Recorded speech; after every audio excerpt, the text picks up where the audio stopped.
One thing that I had people give me a lot of shit for online recently was because Germany is apparently planning to ban the AfD, that is the Alternative for Germany. They are Germany's far right, political party. However, they have surged to about, 21% in the polls, at least last I checked. That might be different now, but they surged to 21% in the polls. That is a fifth of the population. That is a very considerable number. 1 in 5 people are supporting this party. I wonder what caused that. However, Germany have shot the bed, and Germany, being a democratic nation, are planning on possibly banning the AfD. Because, that's what democracy is, by the people, for the people, unless the state decides that you're not allowed to run. Now, I say, I'll save it for the end, won't I? Because, last I checked, when countries started banning political opposition, those weren't democratic nations. However, there was a similar party back in the 1930s that Germany tried to do this to as well. How'd that work out? There are few countries in the world more conscious of the fragility of democracy than Germany.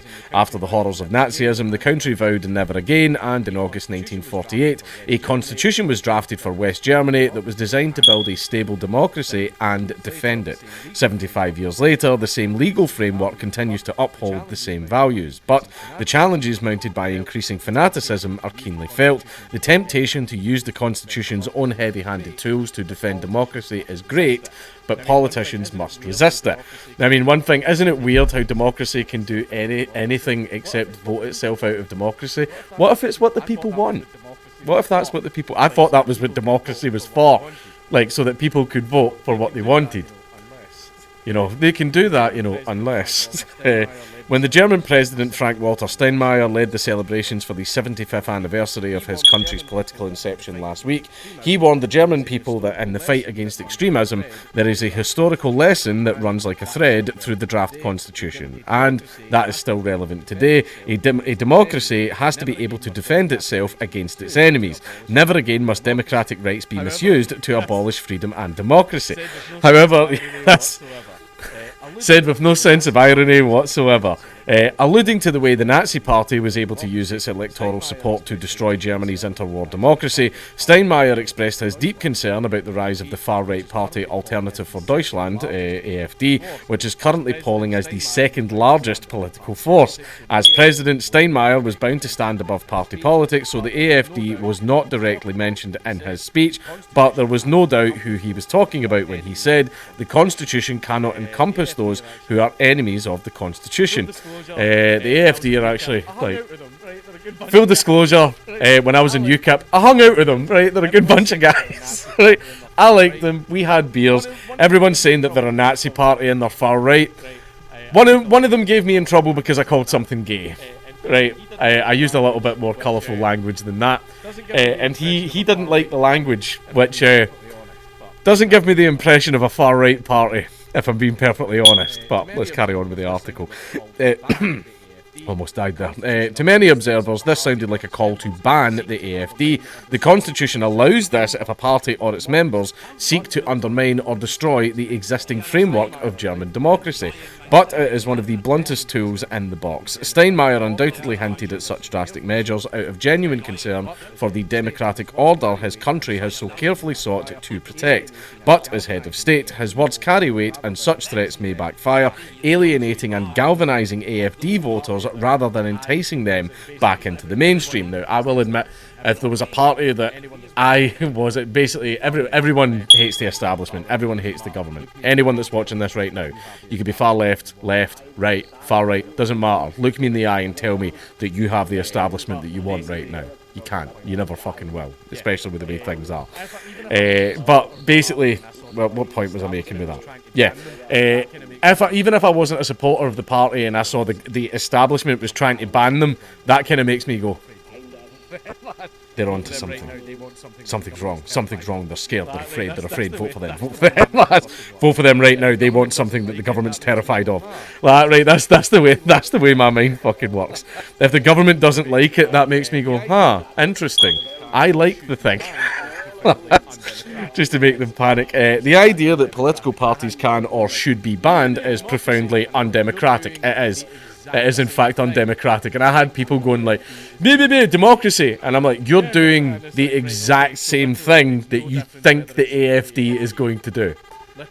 Yeah, and it's like, right, okay, so literally it makes no difference whether it's you or the AfD. Literally doesn't matter at this point. You're both enemies of democracy. Literally doesn't matter. You're doing the same shit. Oh, these people are going to like murder people, so we're going to murder the people to stop them from murdering people. Galaxy brain. The freedom of association enshrined in the German constitution allows everyone to found, support and join organisations, including political parties. In 1948, there was an argument for some kind of backstop, given how Nazism had pervaded every aspect of life, and there were still many Germans who believed in its ideals and might have been tempted to set up or vote for parties that embodied them. Now, the problem is, German nationalists, as soon as you say, I'm a German nationalist, everyone's like, ooh, like...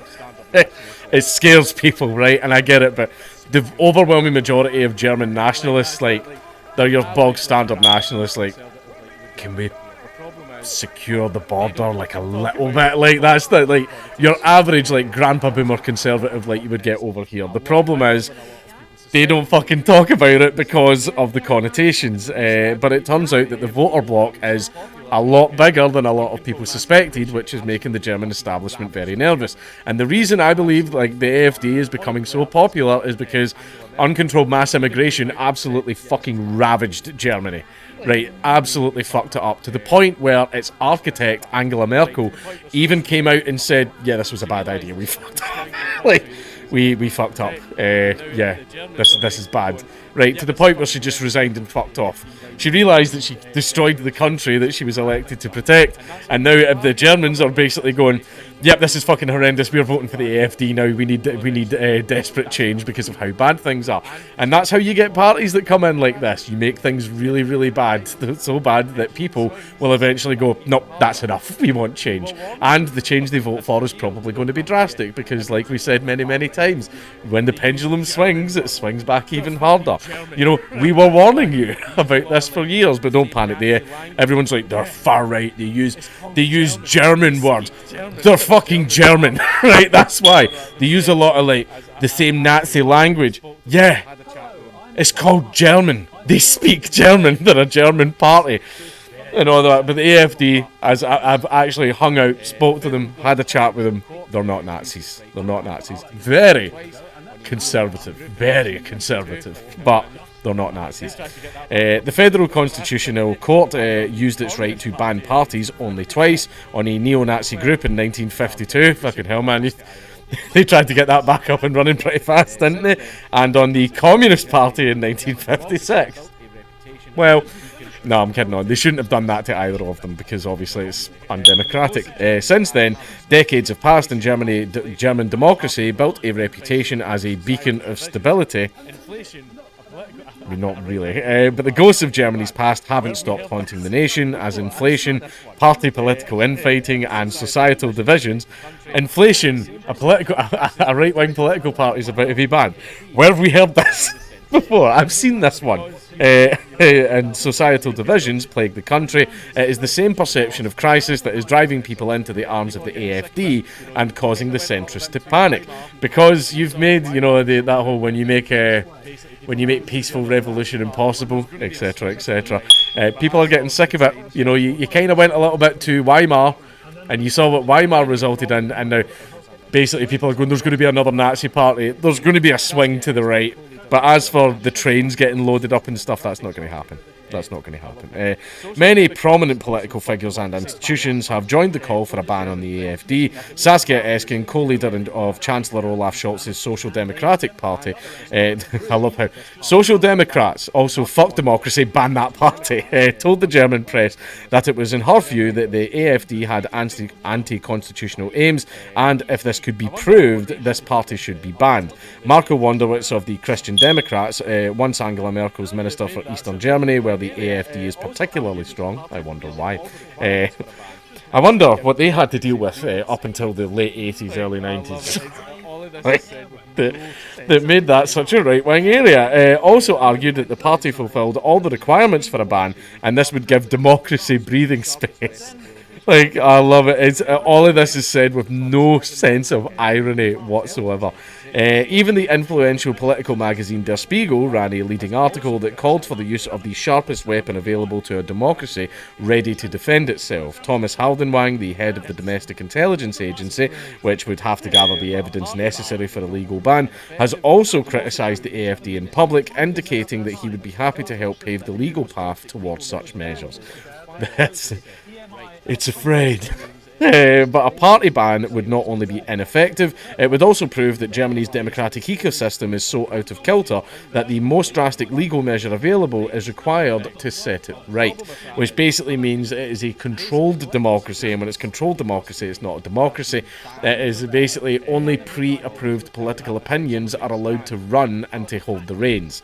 Now, the problem with that is, basically, political solutions that people are seeking have been banned are essentially being banned from taking part in the democratic process. However, a fifth of the population want those changes, and you've told them, no, go fuck yourself. You will live under a type of government that you don't want. In fact, you are not allowed to take part in the democratic process. A fifth of the country. I don't have to say anything. Anybody with 2 brain cells is going to know how bad that is going to turn out. It never usually turns out well. I mean, even Saddam Hussein, when he did that, had fucking boogaloos happen to him. I think Saddam Hussein had about 6 boogaloos happen. But I mean, it was Saddam Hussein, so he came down on those hard. Apparently some guys feel like the first boogaloo were like, even when Saddam Hussein was like overthrown, guys from the first boogaloo were found still alive in the jails, but they had suffered like the most horrendous torture for decades. It was fucking mental. For one thing, many AfD voters have turned to the party because they have lost trust in the established political parties and public institutions. When they see other parties, newspapers, the domestic spy agency and the president all singing from the same hymn sheet, it confirms feelings of persecution and fuels conspiracy theories. The party has already launched legal measures against Haldenwang and others as its polling figures hit record highs this summer. It sounds like the people are using democracy to make their voice heard, and if you tell the people to shut the fuck up, well, you know, here comes the sowing. Prepare for the reaping. A recent survey even indicated that 10% of the AfD voters want their party banned because they think they can gain a political advantage from this. Yeah, it's true. One thing that we've established about, cancel culture, if someone's big enough and you try and cancel them and you come after them, you just make them bigger. It wasn't even just cancel culture. That's literally what happened with the National Socialist Party of Germany. I forget the fucking name, right? I don't read up too much on it, but that's the exact same thing that they did to Hitler. That's the exact same thing that they did to them. And look what happened. Look what happened. The opposite of what... Oh no, we tried to do something, and the opposite. This is the one thing we didn't want to happen, right? But... hey ho, if you want to, history doesn't repeat, but it rhymes. If the party didn't formally exist, it would be much harder to monitor the activities of its members and supporters. When Otto von Bismarck, Germany's first chancellor from 1871 to 1890, banned the SPD, that was exactly what happened. Members formed underground networks, stood as independent candidates in elections, and galvanised their support base. But most importantly, a party ban simply would not address the problem. If the surveys are correct, up to 21% of the German electorate would currently vote for the AfD. That means millions of people are unhappy with the status quo, the vast majority of whom will have voted for mainstream parties in the past. While the party is rapidly radicalising, its supporters cannot be written off wholesale as irretrievable extremists. That was not the impression I got from them when I was hanging out with them. Taking the political vehicle of their discontent away would do nothing to alleviate the discontent itself. As one German political scientist put it, you cannot place a ban on opinions and attitudes. You're absolutely correct, but good lord, the West is trying. Germany must resist the urge to reach for the political crutches that helped it make its first steps towards democracy after fascism and war. 75 years have passed since then. It's time for German democracy to confront its problems rather than silence their expression. Full disclosure right away, if you ban the AfD, it will massively backfire. It will massively backfire if the German government tries to do that. What you're doing is anti-democratic. You are doing the exact same thing that you are claiming to be trying to prevent, right? And everyone can see that. So in fact, the fact that you are considering this and it's now out there and in the news cycle and it's all over Germany, that's just going to galvanise everybody even further. That's going to make people feel very sus, where they're going to go, you're the ones banning political opposition. We don't think that we're the authoritarians here. You're the ones that are fucking pulling this shit. It will massively backfire. It will. So, I hope they do it. Calorosas saudações, sejam bem-vindos a mais um vídeo. E o tema de ilegalização do Chega cada vez mais me faz lembrar um determinado programa de humor na SIC no início dos anos 2000. Ambos têm grandes níveis de audiência e, no fundo, a cara principal dos dois não é assim tão diferente. Para com isso, a ex-candidata à presidência da República, Ana Gomes, concedeu uma entrevista à RTP2 onde disse que já tinha recebido resposta por parte da Europol relativamente à ilegalização do Chega. Para a ilegalização do Chega, acredita que vai mesmo conseguir e julgo que também já recebeu uma resposta da Europol. E sim, é verdade, ainda há 2 dias recebi uma resposta da diretora executiva da Europol dizendo que nos termos do seu mandato, se for isso considerado útil pelas autoridades portuguesas, naturalmente que estão prontos para ajudar as autoridades portuguesas. A resposta que Ana Gomes teve não traz nada de novo ao jogo. Estranho seria se a Europol se virasse para a Ana Gomes e dissesse não, nós não estamos disponíveis para ajudar as autoridades portuguesas. Isso é que é estranho. Agora, o que Ana Gomes se esqueceu de mencionar na entrevista que deu à RTP2 é que a Europol respondeu à própria, mas a Europol não disse que ia começar uma investigação independente ao partido Chega.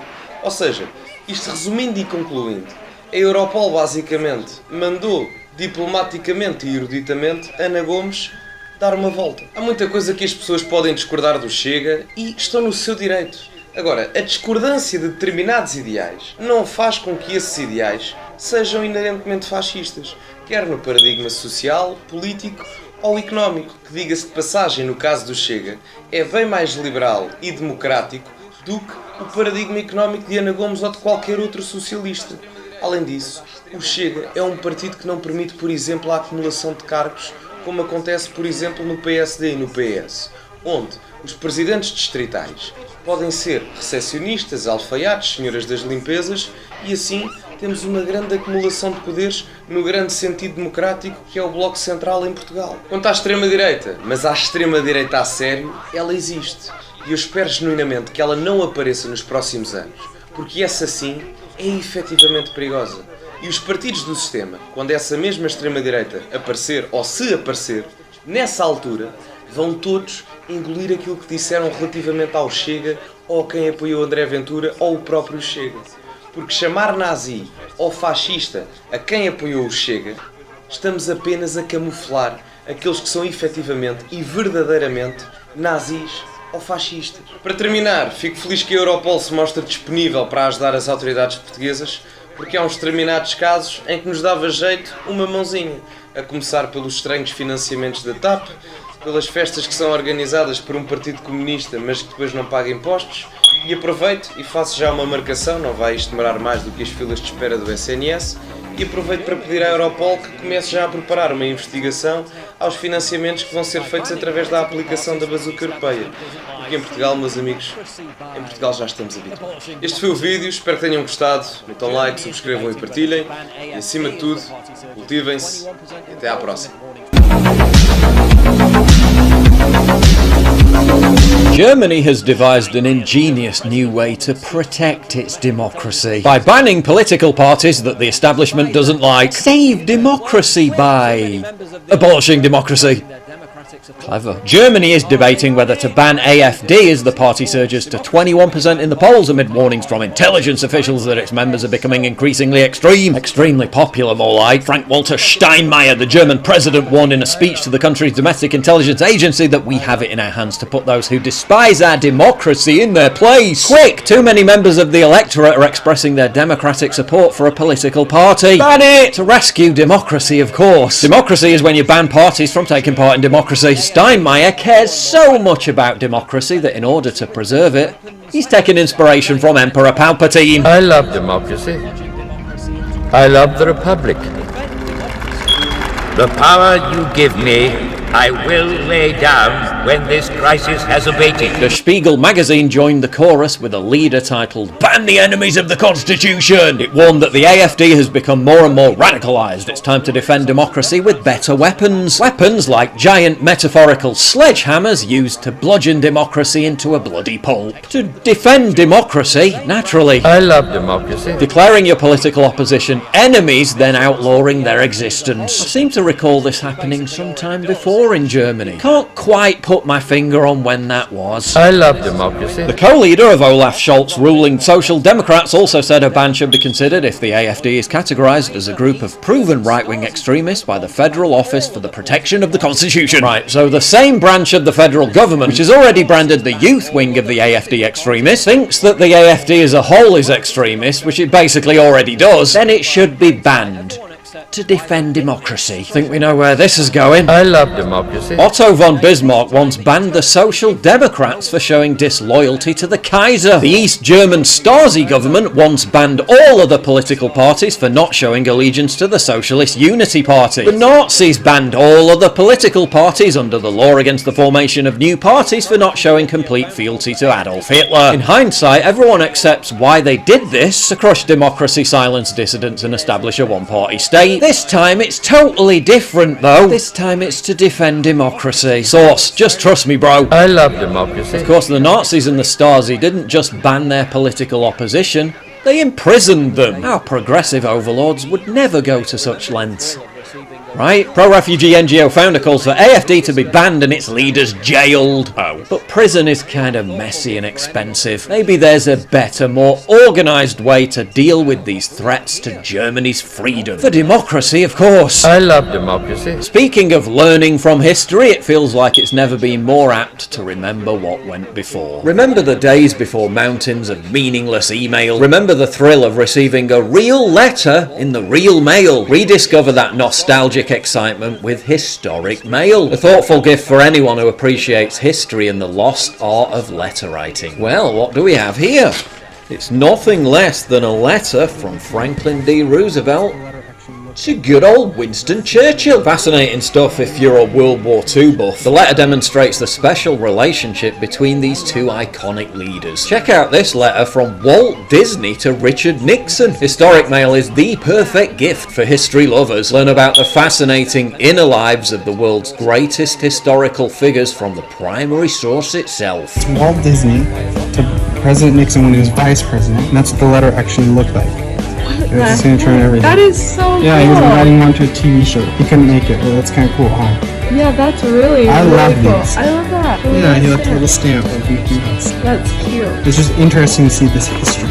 Yeah, and how authentic it is. That's really cool. Every week a stamped envelope is delivered to your doorstep containing a reproduction of a letter penned by a famous historical figure, supported by a document providing historical context and a typed version of the letter. Get 10 weekly letters for only $59.99, or get a whole 52 weeks worth of letters for an in-depth, personalised exploration through a specific period of history. Get letters from historical titans including George Washington, Abraham Lincoln, Nikola Tesla and Thomas Edison, almost as if they came straight from their desk to yours. Personalise your gift with this special certificate featuring your name and the receiver's name on it. Just use the code PJW to get your 10% discount. Go to historicmail.com/PJW to get your gifts now and help support this channel. Now back to the video. It seems like the AfD's cardinal sin has been to become too popular amongst the German electorate, because we can't allow that in a representative liberal democracy. Almost a quarter of Germans across the country now support this party which can't be allowed to exist. A recent survey found that 23% plan to vote for the AfD in next year's European parliamentary elections, with that level of support having doubled in the last 4 years alone, propelling the AfD to become the second most popular party in Germany behind the opposition CDU-CSU. Quick, ban it! Germans are evenly split on whether the party should be banned, with 47% of the country in favour of a ban and 47% 67% against. A ban is more popular in the West and among liberal Greens. Oh, you mean the same liberal Greens that are so ashamed of Germany they can't even bear the name of their own country to appear in their manifesto. The same Greens who want to ban a third of native Germans from applying for jobs to promote diversity. The same Greens whose vision for the future of Germany doesn't appear to include white people. Yeah, shocking that they'd want to ban AfD, isn't it? Domestic spy chief Thomas Haldenwang says the AfD should be banned because it spreads hate against all types of minorities here in Germany. Spreading hate, like accurately quoting crime statistics and actually listening to the genuine concerns of the German people about the consequences of mass migration. Can't have that, ban it! Interesting how a political party's members can be routinely threatened with violence and intimidation, have their private home addresses doxed and published, be savagely attacked in the streets, and yet somehow they're the extremists. Illuminating, isn't it, how at the exact same time 78% of Germans say they're unhappy with the direction the country is heading under the current coalition government of the Socialists, Liberals and Greens, say they're angered that the interests of ordinary people are being ignored by the political establishment in favour of refugees and the rich. The one political party that is willing to listen to and represent those grievances against the political establishment is being monstered, demonised and cross-haired for total annihilation by the political establishment. A stunning coincidence, I'm sure you'll agree. It's for democracy though, so it's alright. I love democracy. Fascinating, isn't it, how political parties that oppose COVID-19 lockdowns, oppose prolonging the war in Ukraine, oppose the elimination of national borders and relentless mass migration, oppose rapidly accelerating demographic changes that will permanently deform the very nature of Germany, oppose institutionalised climate change hysteria and the alarmist destructive drive for net zero, oppose the centralisation of power into one globalist superstate, are suddenly out of nowhere being labelled extremist by the political establishment and targeted for elimination. A stunning coincidence, I'm sure you'll agree. Almost like the extremist slur is just a weaponised pejorative to hide the fact that the AfD is proving too successful at opposing the agenda of the predator class, and that maybe that's the real reason why it must be banned. But yeah, I'm sure we can believe them when they say it's really about just defending democracy. I love democracy.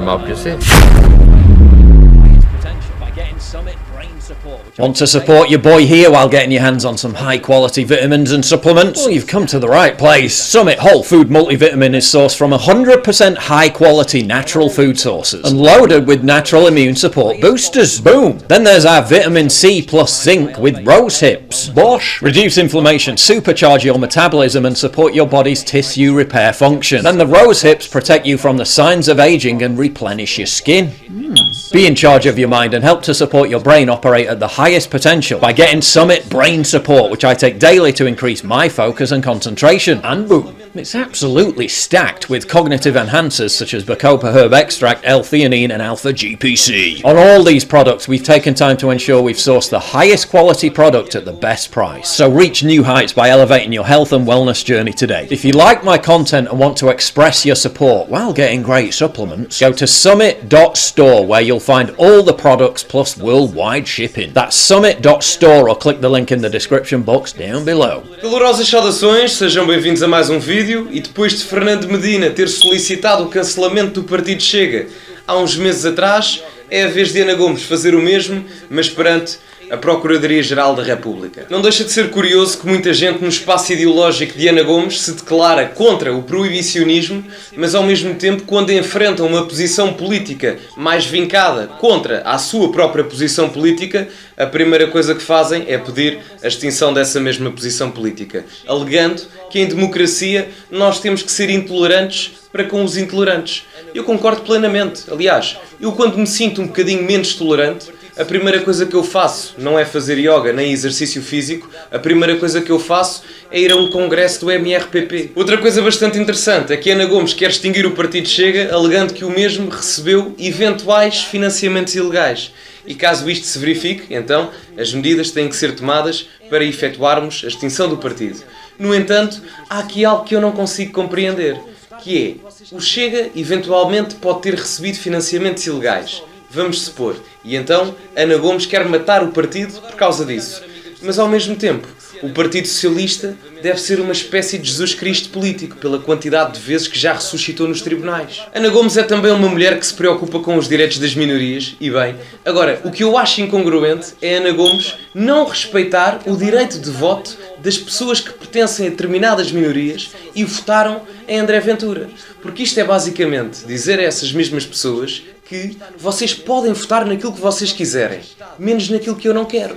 E a mim, e pode ser só a mim, mas isto é uma discriminação ideológica brutal. Eu vou dar um conselho à melhor amiga de José Sócrates, porque se Ana Gomes quiser efetivamente que o Chega deixe de ser relevante no paradigma político português, então não tente acabar com ele. Debata o partido com as suas ideias. Até porque podemos dar exemplos, relevantes a nível histórico, em como acabar ou tentar banir a oposição não foi relevante. Lembremos-nos de Salazar, que baniu o Partido Comunista durante décadas. E onde é que está o Partido Comunista hoje em dia? Está no Parlamento a permitir que os orçamentos de Estado do seu Partido Socialista seja aprovado ano após ano. A socialista diz que ainda vai enviar este pedido de extinção do Chega para a Comissão Europeia e, novamente, acho fantástico. Até porque em 2019 a União Europeia considerou que o comunismo era tão mau ao mesmo nível que o nazismo.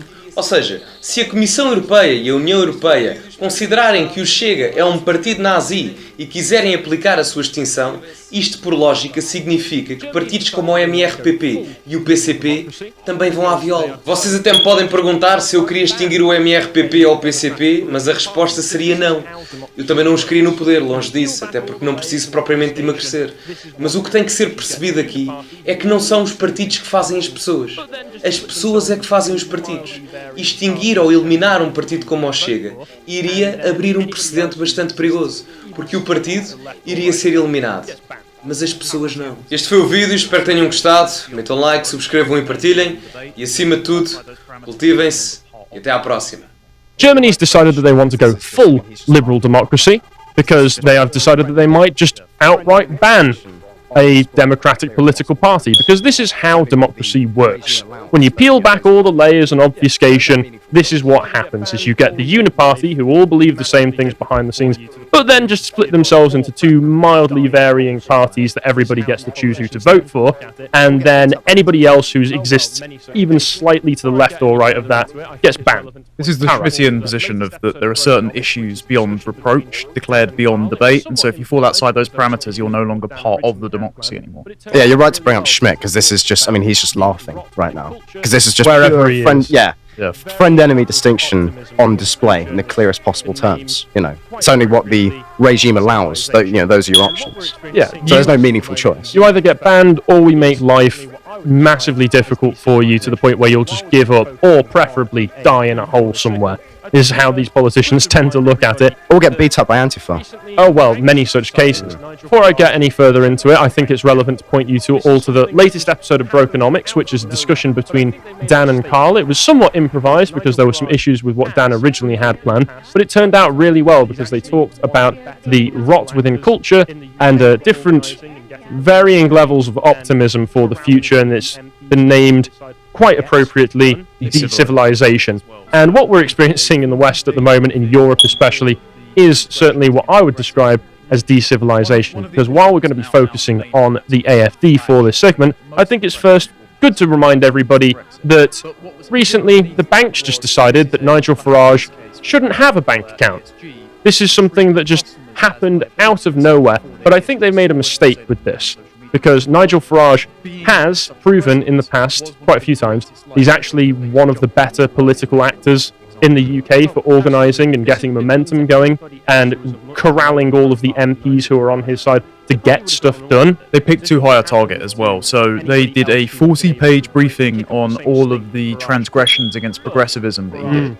One of the officials was an out-and-out Remainer, and that's obviously the flagship thing that most of the press went for because Farage being Mr. Brexit. But what was hidden underneath that was this is a flashpoint test case for how they're going to roll out ESG and treat their customers as liabilities for their ESG score if you say the wrong thing on social media. And so Farage, being that he's such a presence, was was one of the greatest liabilities, but they just jumped the gun too early and made him a public example and leave it back. Absolutely. If this had been done to anybody else who was of much lower profile than Nigel Farage, they probably would have gotten away with it. Yes. This wouldn't have happened to anybody else who would have been able to kick up the same stink that Farage could.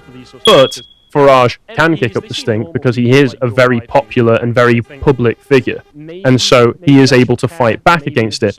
So just to clarify what Connor was talking about there, so the private bank, Coutts, is that how you pronounce it? Coutts had shut Farage's accounts in part because it believed that the Brexiteers' views were at odds with our position as an inclusive organisation. Apparently, and I wasn't aware of this, to the point where they had 40 pages worth of incursions.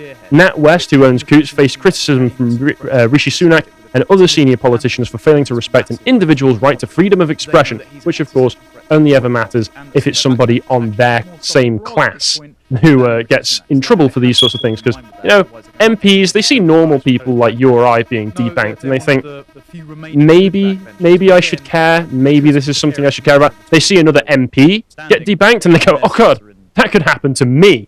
And that's when they start to panic and start to organise politically. Well, even just the lower runs of Reform UK, and Richard Tice and Ben Habib have both had their bank accounts closed. Lawrence Fox had the Reclaim bank account closed. They just know that Farage, as a political spearhead, which in the 2019 election, had he not stood the Brexit Party aside, it would have significantly hampered the Tories' massive electoral margin. They know that he's an existential threat to the Tory party, and that some of their backbenchers actually put more stock in Farage at this point than in Rishi Sunak. So they know they had to fall in line with that, otherwise they're going Not to difficult alienate to sympathise with those backbenchers. No, they're one of the few remaining good backbenchers, but again, because of the precarious nature of the Tories' electoral standing, even their seats are in testation at the moment. Some of them are red wall people, and so they're like, well, I might not even be here next election either. On this story as well, I mean, we've already raised the idea of the friend-enemy distinction. That is obviously very relevant to this story. But there's also, obviously, Marcuse's repressive tolerance. Because in that what you just read out, it says we are, it doesn't align with our values as an inclusive organisation. Well, inclusive only as far as, you deem them worthy. Exclusive by any other name. Yeah, exactly. Well, we've determined the exception. Yeah, well, and you fall within the exception, so sorry, goodbye. But once again, it turns out they messed with the wrong guy, because now the Financial Conduct Authority has been writing to MPs, peers and other public figures, including Farage, to ask them whether they've been treated poorly by bankers after it emerged that the Brexiteers' accounts have been closed, yada yada. A spokeswoman said the FCA was keen to hear from MPs about any problems they have encountered with lenders owing to their political status. One of the reasons as well that they can do this is because NatWest has I think the government has a 30% stake in it, so it's unlike most of the banks. NatWest is the parent company of Coutts, so that means they can actually exercise more legislative leverage over this particular bank. They mention that in this article. If I scroll down a bit, it actually has 38% owned after the £45.5 billion bailout from 2008. So that's great to know that a taxpayer-funded bank has been doing this to an incredibly wildly popular public figure. So it emerged that Coutts had also lost two senior executives recently. Peter Flavel, 63, the chief executive, left last month after the revelations about Farage's account. Andrew Kyle, 42, the finance director, left in March, but his departure was not disclosed until a filing on Companies House website yesterday. It is understood that the departure of Kyle is not related to the banking controversy. His successor is expected to be announced soon. So it is actually good that somebody has been fired for this, or left, chosen to step down, because what you want to do with institutions like this, because of the fact that they are not your friend, they are staffed entirely by your enemies, well, you want your enemies to lose their jobs when they act in such a hostile way. And then you want to preferably replace them with your friends, but at least we got halfway there this time. Well, that is the issue. I mean, James Burnham talks about this in The Managerial Revolution, about how clearing out a leader figure is easy, because you can just get rid of one person. But clearing out a committee of managers is... Clearing out the bureaucracy. Yeah, is borderline impossible. Because while it's good... Swamp, almost. Yeah. It's good, obviously, that Farage has taken the scalps that he has. That's a victory, and we should take that. But the people that are going to replace the people who have left are going to be of the same stripe. They're going to be the same type of person. So I don't want to, bring us down here. But no, but the incentive structure remains in place. Again, exactly. It comes back to the ESG system. If you look at their 2021 earnings report, they literally cite our partner BlackRock has gotten us onto ESG, which is why we're a net zero committed and diverse and inclusive bank. Yeah. And so without taking the capital and the legal framework away from ESG, you've still got all of the liquid in the structure. You've got to take away the boundaries of the structure, and then the liquid will just dissipate. And people mainly follow incentives rather than ideas. So with all the money flowing into this system, it's the only reason why these managerial midwits are being blown in this particular direction. If you took away the ideological boundaries and just put them in the direction of making money, then we wouldn't have this persecution in the first place. Yeah, really what Farage needs to do is start to apply pressure to have more people fired, have more people cleared out, and to have his own people positioned in these positions instead. That's really what he should be doing, but we'll see what goes on in the future and if the FCA are actually a useful organisation for this, because I don't trust the regulators at all either. But once again, someone got fired, so that's a nice first step. But how is political opposition being treated in Germany? Well, let's look at the AfD. We have spoken about the AfD a number of times. I know that this segment, that Callum did, was mainly about Mr. Krabs' AI singing songs. But did you not watch this segment? No. Callum has a very esoteric manner when it comes to dancing around particular subjects and getting to the point of them. It was very entertaining. But at the end of this, we discussed how the AfD have been making major strides in German politics. They have now become the second biggest party in Germany, and many are labelling them as being far right, but really they are just centre right at best. They have come out and they said, we don't want public funds being used to house migrants who shouldn't be here in the first place, and while we're on the subject of migrants, maybe we shouldn't be bringing in millions of them every year. This is enough for them to be labelled as Nazis, as you would imagine. And we've actually done an interview with them in the past. Carl and Callum have both been quite close to the AfD and speaking to them, and whenever they discuss the AfD, they remind me of one thing, that these are just normal, friendly German chaps. They're not going around in jackboots, stomping around, goose-stepping and throwing up Roman salutes or anything like that. They're just people who love their country, which is honestly something unusual in Germany. If you love your country in Germany, they do just kind of assume that you are a Nazi, and they don't want to see their country be destroyed by mass migration, as is only sensible for them. So this is an interview back from 2020 with the Vadim Dirksen, and you can find this for free on the website. I'd highly recommend you check it out, where he discussed his experiences being assaulted by Antifa, which is something that is very common for these politicians to experience, where he was actually stabbed by one of them as he was trying to attend a film festival, which he and some of the other members of the AfD Youth Party division had been invited to. They've been expressly invited to it. A load of black bloc style Antifa goons show up, attack them, stab him in the arm. The police look into it, nothing comes of it. But we also know that only certain political stabbings matter, because Joe Cox's stabbing over in the UK by a delusional schizophrenic who is a self-reported white nationalist, that has become ubiquitous with the Brexit era and the rise of the far right. But as soon as the fella from Southend gets stabbed, Sir David Amos, by a migrant son of some foreign diplomat in the name of Islamism, oh, it's not real Islam, don't worry, migrants, it's just because we didn't give them enough pool tables and we didn't assimilate them fast enough that this poor MP got murdered. Only certain political motivations matter when Manchester Arena bombing. It's not maybe we should do something to stop what caused this in the first place. It's don't look back in anger. We have we did the segment a few weeks ago where Callum was talking about the large article where it turned out that the British intelligence services actually have contingency plans in place for whenever any kind of foreign or Islamic terrorism happens, to try to divert energy and attention away from looking at the actual causes of these problems and any solutions to them, because those solutions would not be diverse or inclusive enough, and trying to turn it into a picture of unity between all of the different new identities within Britain that make up our new, more inclusive British identity. It's to disgusting. Rehabilitate the reputation of the ailing Muslim community that may have run interference either by scripture or by some elements that would not profess to have grooming gangs or terrorists in their midst. And just on Don't Look Back in Anger, I mean, I heard Morgoth talk about this once. We have to understand that's not an organic thing. That's I love hearing Morgoth talk about this, because he's never very happy when he talks about it. But you have to understand that was decided in some office somewhere, where they were thinking okay, what's a song it's got a kind of nostalgic sound, it's got the right sort of message. It's an Oasis song, it's northern, hence. It was some office worker who got his week's pay sorted just for suggesting, don't look back in anger. That'll bring everyone together. They knew breaking out the guitar for Wonderwall might be a tad too egregious. Option 2. Mm-hmm. Yeah. absolutely disgusting. But the fact that those contingencies even need to be planned for didn't used to be like that. What's the fact that the government know that this is a possibility, and instead of actually preventing the possibility, because we know that the intelligence service that was initially set up to prevent Islamic terror attacks, is now being more orientated towards far-right white supremacist activities, these organisations are actively positioned against the native populations and against solving the problems that are so obvious to anybody who is paying any slight attention. And the AfD are paying attention, know these problems exist, and say, well, if you vote for us, we'll solve these problems. We'll do our best to try and prevent mass migration, do our best to try and prevent your demographic replacement, do our best to prevent all of the crimes that happen as a result of the migration and demographic replacement. For this, they get labelled far-right, but as well, they get a lot of votes. A lot of support is going their way. As I mentioned, they are now Germany's second strongest party. And so in the name of democracy, Germany is currently deciding whether they should ban them or not.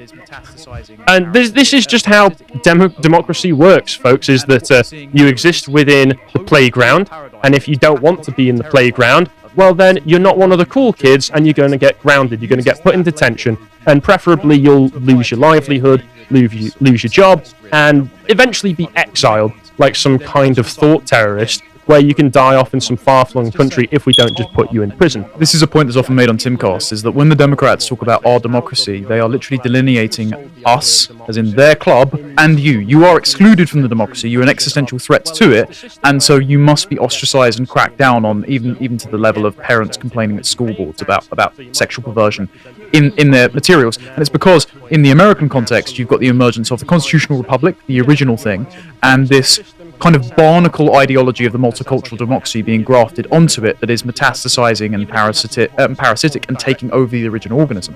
And what we're seeing here is the post-war paradigm that is pathologically terrified of Nazism re-emerging from the German context, that it uses that label wrongly to apply to the AfD, who are just sort of centrist really and don't want their country flooded with migrants, to then ostracize them from, again, the quote-unquote our democracy. It's just saying it's our club and you aren't allowed in. Yeah, I think people are noticing this more and more. Like you say, it's our club and you're not allowed in. People were sold the idea of democracy in this 19th century fashion of, well, it's just a system wherein the people get to have a say in who governs them and they get represented because you're paying tax, so you might as well be represented in Parliament, and therefore from that point you have some kind of even minor say. You get to have your minor say. No, it's not a system, because that sounds far too neutral. That sounds like it might actually give people what they want, because if we had some form of direct democracy, which is not something that I'm in support of, we would get better results than what we get right now. Polls have shown consistently for decades at this point that the average Brit does not want mass migration and barely wants any migration into the country. This Matthew Goodwin's work that I spoke to him about on the website. What happens is that democracy as a term is more a system of thought that is championed by our political leaders, wherein it has very specific guidelines for what you're supposed to do. It's governance in support of unsituated international finance. It is in support of mass migration. It is in support of the completely disconnected universal liberal idea of the universal man, wherein anybody in any nation is interchangeable economic units that can be shuffled around like you do numbers on a spreadsheet. That's what democracy is. It is completely hostile to anything that could be considered perennial, parochial, and native to European peoples, because it's more than happy to support the identity of foreign nations and foreign peoples who come over here, but would do nothing of the sort for any of us, because that would be fascism. Well, on that as well, do you notice that when the types you're talking about say they talk about our democracy, they're just using that as a synonym for country. Like, they could say this is extremely dangerous to our country, but instead they use the word democracy, which I just think that's really far weird. more international, isn't it? Yeah. It's not rooting it anywhere. You don't want to root it anywhere. Because I've heard even people on our side of things, I mean, sort of centre-right types, they refer to Britain as our democracy. And I say, like, why aren't you calling it our country? And it's because it's one of Carl's thick concepts, isn't it? A country, whereas a democracy is a very thin idea. But it's also being wedded to the institutional structures which enrich and empower them specifically, because you could actually clear out the institutional structure, reform it, or reduce it, or just destroy it outright, and the country would still be going. But that institutional structure is a product of that internationalist managerial class, the anywhere men, who could be transported out of time, place, and culture, put down anywhere, like a Rishi Sunak, who was working at international finance before he was parachuted into a safe seat and rose up the ranks, failed upwards to become prime minister. Those people, that structure can be transplanted anywhere to create a homogenous world state. Whereas we're saying, well, no, we're particular to our country, time, and place, and actually, we don't want the expats of the third world flooded in to fundamentally transform that into a regionally managed constituency of that global government. It just comes down to this argument between, what makes the place? Is it the people or is it the ideas? Yes. And this debate is ongoing in the distant right, certainly. And I think there's a certain fear to acknowledge the fact that it can only be people that make the place what it is. The ideas are a product of the people, time, and place. Exactly. That's it. Yeah, the ideas are downstream from the people. Yeah, and if you replace the people, the ideas just disappear. Yeah, and the liberal milieu presupposes that the truths are self-evident, that we are universal men, but it's like, no, those are just conceit from you, and that conceit is being manipulated to keep the populace in a state of learned dependency while the oligarchs laugh because it's their democracy. And that's the interesting thing about universalism, is it is itself a Western particularism. Yes, yeah. It's not a neutral value. Neutrality is not a neutral value, as the banks with Farage have shown us. Yes, absolutely. Basically, to sum all of that up, democracy is the ideology of globalism. Basically there. But let's read on with this article and see what it says. There is quite a bit of information to go through here, so I'll try and be quick with this. So, Germany is currently debating whether to ban the far-right alternative for Germany, as the party surges to 21% in the polls amid warnings from intelligence officials that its members are becoming increasingly extreme. So I think last year the intelligence agencies in Germany decided that they're going to focus a lot of attention on spying on AfD members. Similar once again to how Prevent over here is spying on native Brits who they deem to be white supremacists, and the FBI in America is doing very similar things with its own native population, who say, well, we don't want gender studies in schools, for instance. They're now far-right extremists as well. These terms are all incredibly grey and malleable so that they can just be attached to anyone at any time, at any place, to designate them as an enemy of the state. Frank-Walter Steinmeier, the German president, warned in a speech to the country's domestic agency that we all have it in our hands to put those who despise our democracy in their place. That's an explicit threat. Mask off, yeah. There you go. His speech at the castle where the German post-war constitution was created has widely been seen as support for a ban after Thomas Halderwang, the domestic spy chief, warned about growing right-wing extremist influence in the party. So the spies met in a castle and said, we're going to ban the Germans.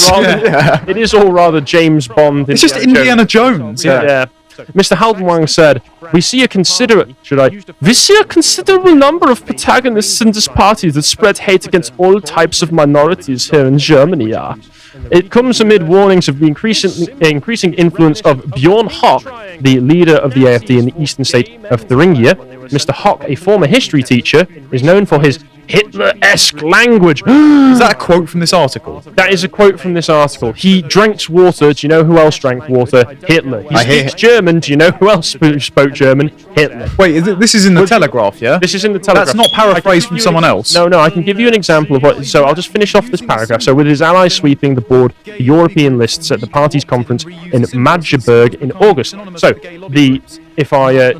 where is it here? Haldenwang. So, Mr. Hock, a former history teacher known for his Hitler-esque language. If you follow this link in the Telegraph article, it takes you to another article, and I found the quote from that article that I've put in my notes here, so I'll read it for you. So, the Saxony state branch of the party used a photo of a downwards-facing rainbow triangle in a post on Twitter calling for an end to what it described as language abuse in the region's universities. This symbol is reminiscent of the pink triangle that the Nazis forced gay men to wear when they were sent to concentration camps. In recent years, LGBT groups have reappropriated the triangle symbol as part of their own campaigning. Wait, so this is Hitler-esque language. I don't know where the language came in to this, and they've literally said, triangles. Do you know who else used triangles? The Nazis. Yeah, not even that. He's using the symbol because then the gay lobby groups re-co-opted and reused the symbols, so the symbols become synonymous with the gay lobby groups, not the Nazis. What aren't you understanding here? I'm sorry, I suppose my IQ is about room temperature. Are you insinuating some negative traits to our democracy? This is very subversive behaviour, comrade.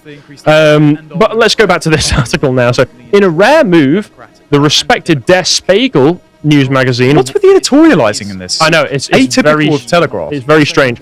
They wade into the debate with a leader titled "Ban the Enemies of the Constitution." Well, that couldn't be any more blatant if they tried. It warned that the AfD had become more and more radicalised. It's time to defend democracy with better weapons. This is, once again, sounding more and more extreme language coming from the people who are supposedly defending peace, justice, and the German way? Okay. All right. The co-leader of Olaf Scholz's ruling Social Democrats also said a ban should be considered if the AfD is categorised as a group of proven right-wing extremists by the Federal Office for the Protection of the Constitution. So, if the experts say it. Yeah. So yes, the leading branch of government says that if a separate branch of government, which presumably they're in charge with, or at least work closely with, say that the main threat to their own party are a bunch of terrorists, then we've got no choice but to decide that they're a bunch of terrorists and we've got to ban them. But especially if they increase their budget and are no threat to the permanently enshrined anti-democratic bureaucracy that is gatekeeping the democracy. It's the same way that the FBI were all too happy to persecute Trump because Trump wanted to rescind the size of the intelligence state. And this is just a hilarious farce, as far as I'm concerned. But just the language again here that's being used about radicalisation and extreme and so on. Like, this is all, for one thing, very emotive language, but it's all relative language as well. Because I think radical and extreme are two different things. Because radical to me just means you're just outside the mainstream paradigm. It's not a bad thing in and of itself to be radical. This is where the whole sort of sensible centrist idea comes from. It's in this country, for example, radical to oppose immigration in many ways.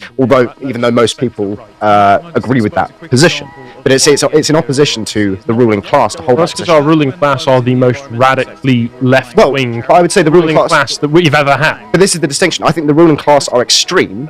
Therefore, if you oppose them, then you are radical. Yes. But that doesn't necessarily mean that you are yourself extreme. Does that make sense? Yes. Yeah.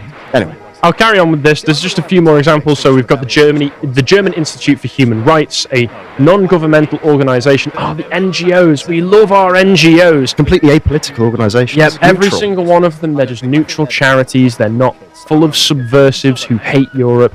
They declared last week that the AfD have reached a degree of dangerousness. This is official expert language, dangerousness, that they can be banned according to the Constitution. They warned in an analysis that the party is actively and methodically trying to implement its racist and right-wing extremist goals and shifting the limits of what can be said so that people can get used to their ethno-nationalist positions. Great. Where can I sign up?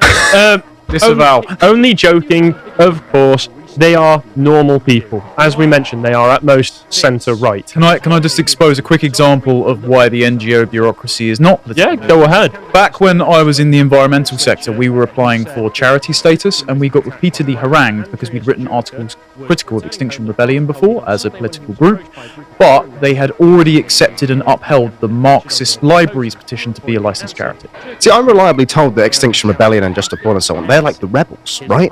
No, they're against the establishment. They're manufacturing consent on behalf of the establishment because they do what the UN already wants them to do, just faster. I think they're the punk rock cool kids, and I want to be a you can tell by the hair dye, definitely. Of course, yeah.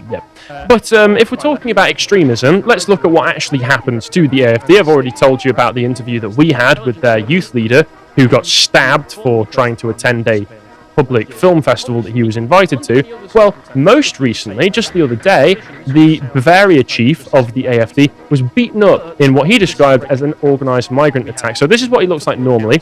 They don't have any actual pictures, but they do have a video embedded of a recent interview that he did. Blimey. Jesus. This is what they did to him. So I'll just read through a little bit of this article. So he's a candidate for state legislature. Schleicher, he said that it was a politically motivated attack by migrants. Andreas Jerker was returning home with a party colleague on Sunday when he was approached by a group of foreign males who asked him if he was the AfD candidate featured on nearby posters. Before he could answer, Jerker was punched and kicked to the ground with shouts of "effing Nazi."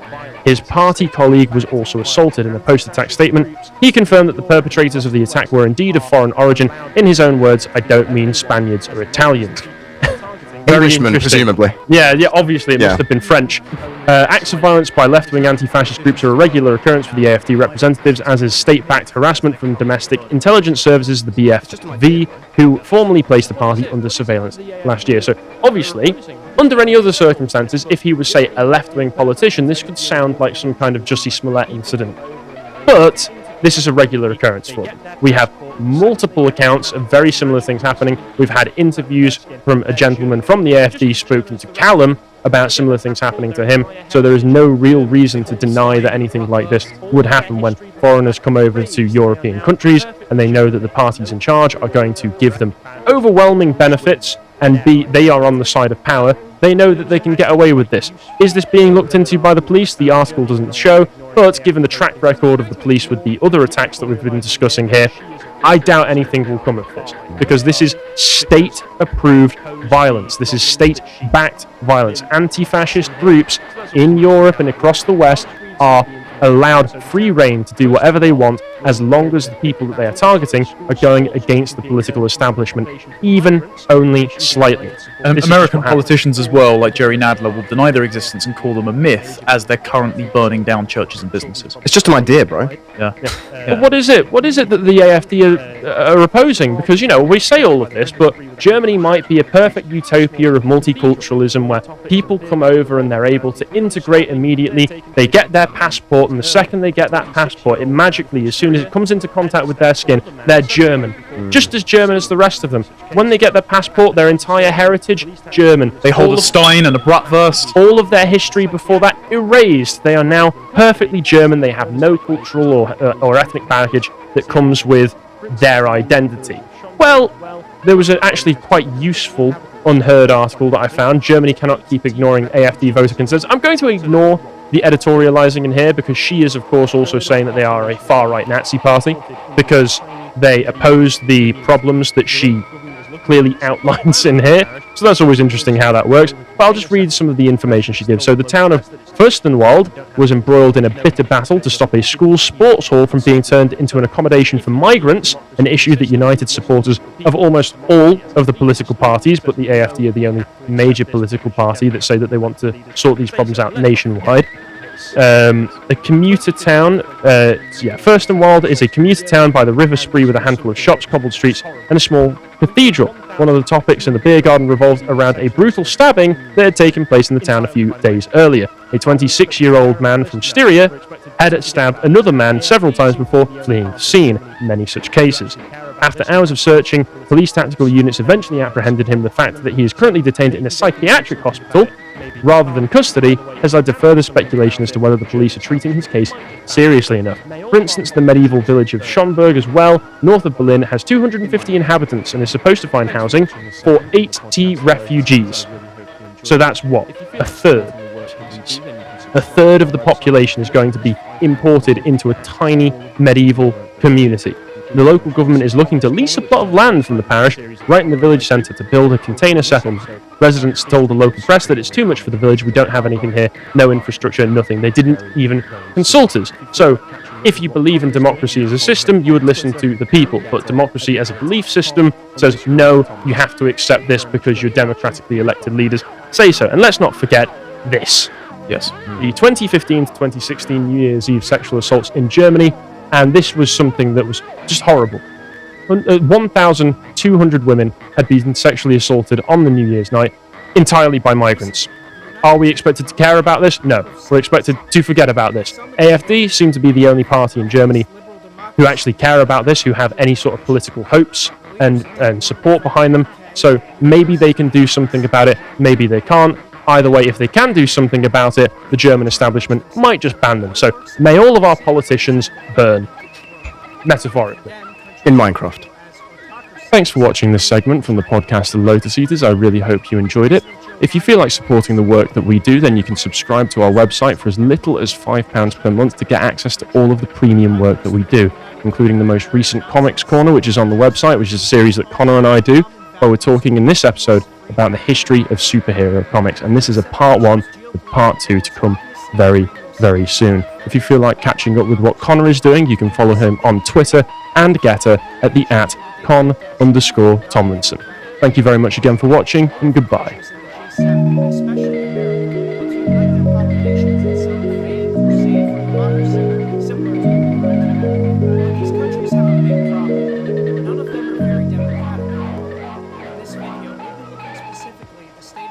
Recently, the United Kingdom held the annual Group of Seven Summit. The summit is billed as a meeting of the wealthiest liberal democracies to discuss major world issues.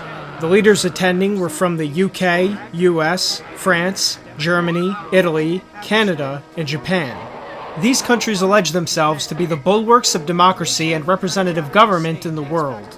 They condemn countries they label as autocracies, namely China, Russia, and Iran. President Joe Biden claimed at the summit that democratic values represent everything we hope to achieve in our shared future. Prime Minister of the United Kingdom, Boris Johnson, said that the G7 nations all share the common values of openness, freedom, and democracy. The G7 nations' geopolitical goal is obviously to frame themselves as the defenders of worldwide democracy. To do this, they need a villain, and to fill that hole, they've chosen what they paint as evil, non-democratic regimes. All of the countries in the G7, especially America, want to unite their populations in some vague crusade for democracy, similar to the War on Terror. But these countries have a big problem. None of them are very democratic at all. In this video, we'll be looking specifically at the state of democracy in 3 of the G7 countries and the background of how these nations got to their position. This video will not be about whether I approve of democracy as a system or not. Instead, it will examine whether some of the nations who brag to the world about their alleged democratic values have the standing to do that. Number 1. Japan. The creation of the current Japanese state dates back to World War II. Prior to the war, the Japanese Empire was the only non-European great power in the world. Its government was a semi-absolute monarchy with the emperor as head of state and a powerful military that had a high degree of autonomy. The empire itself had influence from Manchuria to Guam. During World War II, the Japanese attempted to create an Asian co-prosperity sphere through conquest. They were eventually defeated when the United States pushed back their armies in the field and dropped nuclear weapons on their cities. It was the only time in history that nuclear weapons were used on human populations. In many ways, liberal democracy in Japan has its origin in the smoldering rubble of once great cities and the deaths of hundreds of thousands of Japanese civilians. Facing further nuclear annihilation, the Japanese emperor had no choice but to unconditionally surrender to the Allies in 1945. Following this, the country was occupied, the imperial government dismantled, and a new constitution was written for the country by the Western occupiers. Such writers of this new constitution included the 22-year-old feminist Beate Serrata Gordon, who wrote several articles pertaining to women's rights and anti-discrimination. Furthermore, Article 9 of the new Japanese constitution states that Japan forever renounces its right to declare war. Yes, the liberal democratic constitution of Japan removed the nation's right to declare war. This article also abolished the entire Japanese military, though a small self-defense force was allowed several decades later. This constitution has not been amended in over 70 years. All of this raises questions of legitimacy. Given that the current Japanese constitution was 1. Imposed on Japan by foreign powers, 2. Was accepted under duress, namely the threat of further nuclear bombings, and 3. Renders the Japanese state almost defenseless without foreign help, one has to wonder what liberal democracy is really all about. Today, Japan is basically a shell of a country with a declining population and one of the lowest birth rates in the world. Number 2. Italy. Italy is another nation whose current government is connected to the end of World War II. Prior to and during the war, Italy's popular government was the fascist party led by Benito Mussolini. After rising to power in a bloodless coup against the unpopular Italian parliament in 1922, Mussolini governed Italy as its prime minister for over 20 years. Mussolini's rise was due to a combination of many factors. Italy had lost over 1 million men in World War I and received almost nothing for it. This led to many Italians feeling enraged at the existing parliamentary order, which was seen as weak and ineffective. At the same time, Marxist parties were causing chaos both nationally and internationally, with strikes and revolutions happening across Europe. Germany, Hungary, Russia, and more had all experienced communist revolutions, some with more success than others. The Italian government had also left a conflict with the Catholic Church over land in Rome unresolved for over 50 years. Parliament after parliament collapsed and failed to improve Italy's tenuous situation. It tells us a lot about the state of Italy during the pre-fascist period that it was when Italian immigration out of the country to the United States exploded. If you're an Italian American, this is most likely the period your ancestors came to the United States. This was the political environment that Benito Mussolini entered into. By the time he arrived on the political scene, he was already an extremely popular journalist and veteran. His new party, the Fascisti, offered a vision for Italians that rejected both the failures of the existing order and the chaos of Marxism. When the Fascist Party asserted itself into power in the March on Rome, there was almost no popular resistance. Throughout its tenure, the Fascist Party remained popular with the Italian people. Under their leadership, Italy enjoyed 2 successful military campaigns, one in Ethiopia and another in Libya. It had long been an objective of the Italians to match the other European powers, and conquests in Africa were seen as key to achieving that. The fascist government also stood out from most other European nations by surviving the Great Depression. There are actually some metrics that indicate the Italian economy grew more during the Depression period than it grew in 2010's Italy. Ultimately, it would be World War II that led to the party's demise. Italy had had further dreams of conquest in the Mediterranean, but ultimately the massive Allied alliance prevented them from doing so. Though it took dozens of countries to defeat Italy and its allies, the nation was eventually occupied in 1945. Afterwards, many Italian political leaders who had been in power during the war were imprisoned or executed. The Italian Fascist Party was banned. Mussolini himself, along with dozens of other Fascist Party members, were captured by communist partisans in 1945 and shot without trial. Following the conclusion of the war, the Italian politicians who weren't imprisoned or executed oversaw the abolition of the Italian monarchy and approved a new constitution. Among this constitution's new provisions was Provision 12. It says this: "It shall be forbidden to reorganize, under any form whatsoever, the dissolved fascist party." To this very day, it exists as law that Italians may not democratically organize as fascists or anything that resembles a fascist party. Citizens who do so are legally prosecuted and politically persecuted, and some can even face jail time. So in other words, an ideology that was extremely popular in Italy for over 20 years may no longer be democratically supported. So much for democracy. This directly conflicts with the Italian Constitution's provision protecting freedom of speech, but apparently to Western democracies, freedom of speech doesn't apply to some political views. The common justification for bans on political views like fascism is that they could lead to the abolition of democracy. But this begs the question of why laws like this only seem to be limited to fascism. Communist governments, for example, have frequently abolished elections through history and have a far higher death toll than fascism. Yet today in Italy, the latter is banned while the former has several registered parties. Bans like this on speech neuter serious discussions. People become scared of saying the wrong thing lest they be arrested. It creates a chilling effect that protects the status quo, regardless of how corrupt or ineffective it becomes. It also results in the censoring of unpopular facts that might have been helpful to society if they were actually considered. In any case, the fact that fascism is the only undemocratic ideology banned in Italy shows that this ban has nothing to do with democracy. Number 3. Germany. So by now you can probably tell that the 3 countries I've chosen are the 3 former Axis powers in World War II. The end of that war is when Germany's current government was created. But to get the full picture, we have to go back to the 1920s and 1930s. After Germany's surrender in World War I, Kaiser Wilhelm was forced to abdicate and the country became a republic. This system, called the Weimar Republic, was essentially a true parliamentary democratic system. Dozens of parties were able to compete for dominance, and basically no one was censored. It was within this system that the National Socialist movement rose to prominence and started outcompeting all its rivals. Like the Fascist Party in Italy, the NSDAP promised the downtrodden German people national renewal and a fresh vision. Their primary objectives were to end all foreign influence over Germany and unite the German diasporas scattered throughout Europe. As time went on, the NSDAP defeated liberals, conservatives, communists, and much more. After a combination of electoral successes and political maneuvers, they eventually shifted the government into a one-party state. While in power, the party achieved many of its goals, including promoting nationalism and uniting the German diasporas.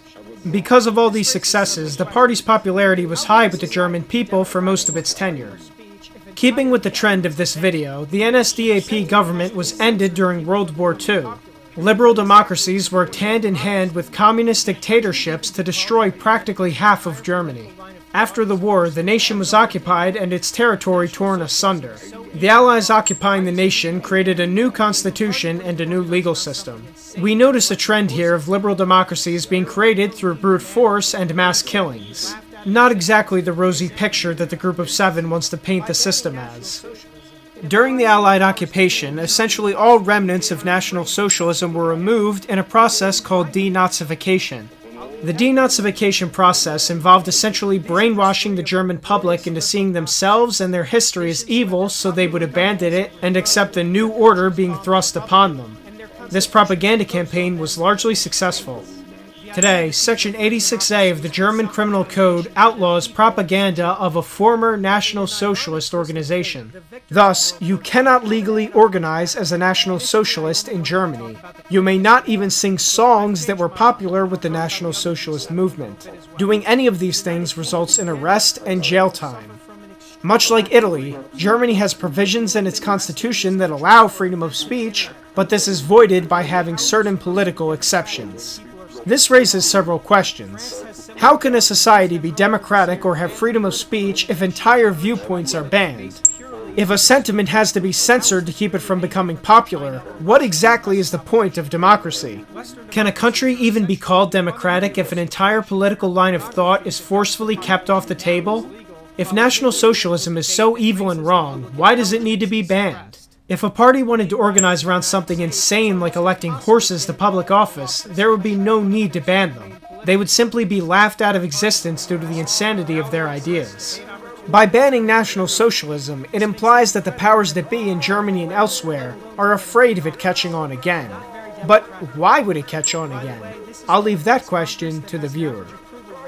These are just 3 of our glorious liberal democracies. Nations who had their popular governments overthrown, their countries bombed to rubble, and their constitutions imposed on them by foreign states. The idea that these are free democracies with self-determination for their people is a joke. But in an ironic twist of fate, the victors of World War II haven't ended up much better. Initially, I only wanted to talk about the previous 3 countries, but I've changed my mind, and I'll talk about the other G7 a little bit as well. The United Kingdom and Canada, for example, suffer from an extreme lack of freedom of speech. People have been arrested in these countries for offensive internet posts. Again, how are you supposed to be democratic if people are scared to talk? France has similar laws and used them earlier this year to ban the political organization Generation Identity based purely on their speech. How is this really any different from China or Russia suppressing opposition? Western democracies are essentially in the unenviable situation where pornography that dumbs the population down is legal, while legitimate political debate that raises the public intelligence is suppressed.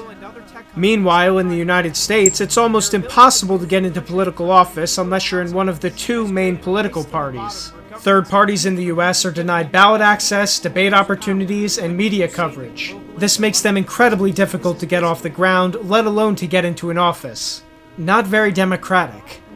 By the way, this is with a US Congress that has an average approval rating of about 25%. Meanwhile, the courts, the unelected branch of government, basically rule America. They invalidate laws at a whim and legislate from the bench with no checks and balances.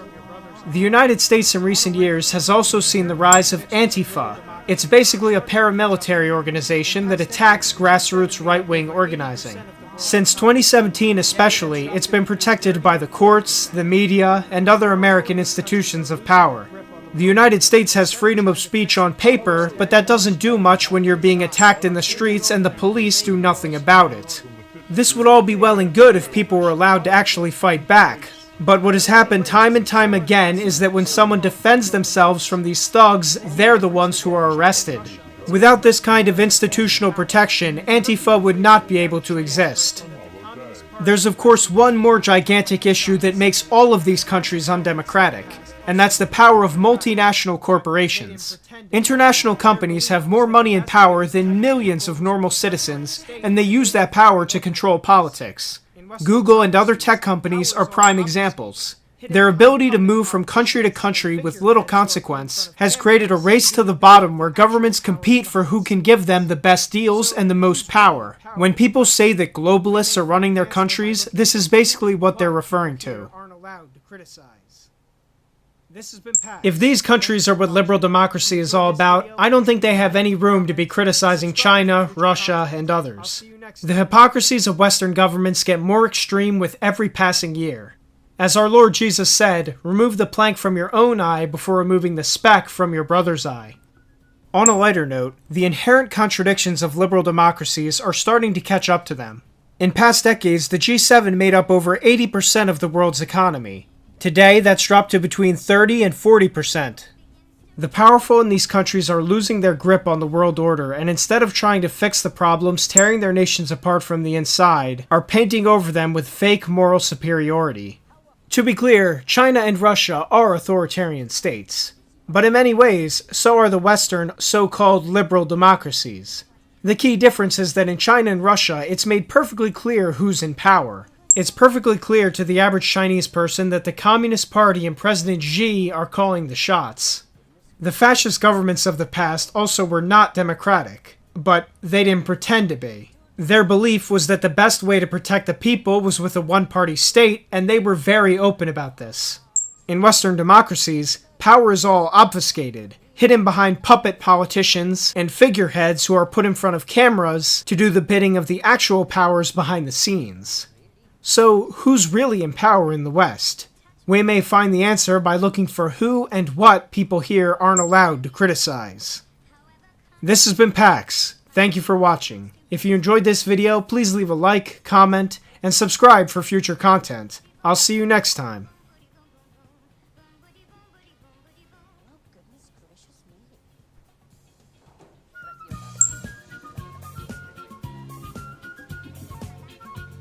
Oh, doctor, I'm in trouble. Well, goodness gracious me. For every time a certain man is standing next to me, a flash comes to my face and my pulse begins to race. It goes boom-bity boom-bity boom-bity boom-bity boom-bity boom-bity boom boom boom boom-bity boom-bity boom-bity boom. Well, goodness gracious me. How often does this happen? When did the trouble start? You see, my stethoscope is bobbing to the throbbing of your heart. What kind of man is he to create this allergy? It goes boom-bity boom-bity boom-bity boom-bity boom-bity boom-bity boom boom boom boom-bity boom-bity boom-bity boom. Well, goodness gracious me. Morning. From New Delhi to Darjeeling, I have done my share of healing, and I've never yet been beaten. André Ventura, presidente do Chega, é agora convidado desta edição da André Ventura, muito boa noite, seja muito bem-vindo. Como vimos, o Tribunal Constitucional anulou de vez a convenção do Chega, que deixa a direção sem legitimidade. O que vai fazer? Boa noite, obrigado pelo convite. Assim, nós recebemos com estupefação esta decisão do Tribunal Constitucional. Eu recordo que nós, o partido, teve em 4 anos, de facto, como dizia até um militante que levou a cabo uma queixa, 5 convenções. E isto não aconteceu com mais nenhum partido. É evidente que sempre poderão existir os que dizem isto é por incompetência, o partido não sabe o que anda a fazer, etc. Eu convido todos os que dizem isso a ver o trabalho jurídico que o partido fez e o que outros partidos fizeram, para comparar-se o tratamento que o Tribunal Constitucional de uns e outros foi igual. Agora, não esperávamos esta... São sucessivos imbróglios jurídicos para resolver. Mas repare, se o Tribunal invalidar todos os estatutos do Chega, está sempre um imbróglio. Se o Tribunal implicar com a carta que vai para casa dos militantes, com o teto da Convenção, com o chão da Convenção, com o nome que vai na Convenção, com o artigo 188/6 da linha 7, quer dizer, se o Tribunal implicar com tudo, significa que o Chega nunca vai ter nenhum estatuto legal. Eu pergunto se fez o mesmo que os outros, mas sabe uma coisa? Não fez, porque o próprio Tribunal admite, e temos provas disso nos acordos do Tribunal, que mudou a perspectiva a partir de agora. Ou seja, que havia um princípio básico, que era de intervenção mínima na vida interna dos partidos, e o próprio Tribunal diz que agora mudou esse paradigma. É curioso, é que tenha mudado quando o Chega se torna a terceira maior. André Ventura, presidente do Chega, é agora convidado desta edição da noite. André Ventura, muito boa noite. Boa noite. Seja muito bem-vindo. Como vimos, o Tribunal Constitucional anulou de vez a Convenção do Chega, o que deixa a direção sem legitimidade. O que é que vai fazer? Boa noite, obrigado pelo convite. Assim, nós recebemos com estupefação esta decisão do Tribunal Constitucional, porque eu recordo que nós, o partido, teve em 4 anos, de facto, como dizia até um militante que levou a cabo uma queixa, 5 convenções.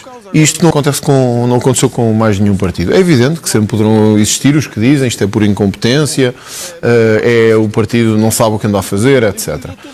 Eu convido todos os que dizem isso a ver o trabalho jurídico que o partido fez e o que outros partidos fizeram. Para comparar-se o tratamento que o Tribunal Constitucional de uns e outros foi igual. Agora, não esperávamos esta... São sucessivos imbróglios jurídicos por resolver. Mas repare, se o Tribunal invalidar todos os estatutos do Chega, está sempre um imbróglio. Se o Tribunal implicar com a carta que vai para a casa dos militantes, com o teto da Convenção, com o chão da Convenção, com o nome que vai na Convenção, com o artigo 188/6, a linha 7, quer dizer, se o Tribunal implicar com tudo, significa que o Chega nunca vai ter nenhum estatuto legal. Eu pergunto se fez o mesmo que os outros, mas sabe uma coisa, Patrícia? Não fez, porque o próprio Tribunal admite, e temos provas disso nos acordos do Tribunal, que mudou a perspectiva a partir de agora.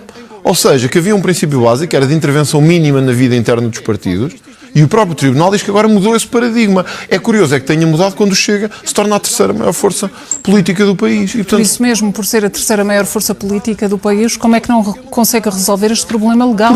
Sendo também o André Ventura um dos melhores alunos de Direito. Não há dúvida disso, mas é o que eu lhe digo, nós tivemos juristas envolvidos neste processo que estão estupefactos.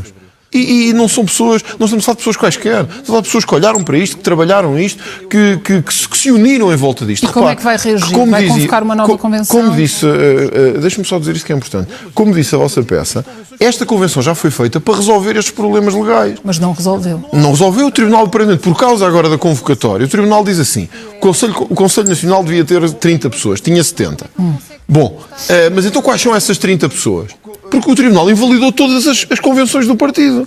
São os 30 de 2019, alguns não são militantes. Que ilações é que devem então retirar para a próxima, se vai convocar uma nova convenção? Eu acho que nós, respeitando a decisão do Tribunal Constitucional, nós temos que dizer claramente, os órgãos de soberania são órgãos sujeitos a escrutínio também. E o Tribunal Constitucional, atenção, eu queria dizer isto, o Tribunal Constitucional é um tribunal maioritariamente nomeado politicamente. Não é um tribunal qualquer. Hoje muita gente tinha esperança que o Tribunal da Madeira impedisse a candidatura do Chega.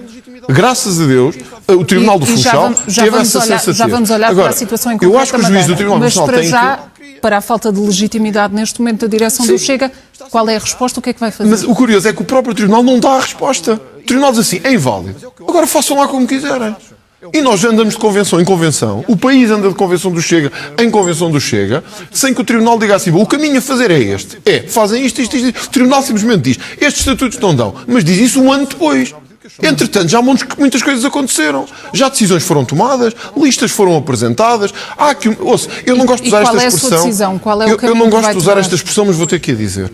Nós estamos perante a maior perseguição a um partido político de cá memória desde o 25 de Abril. Nunca houve, eu tenho a certeza do que vou dizer, não houve nunca, desde o 25 de Abril, um partido que tenha sido obrigado a fazer 5 convenções. O Tribunal Constitucional também já teve ao lado do Chega noutras situações. Bom, mas eu nunca vi um partido cujas convenções foram todas invalidadas.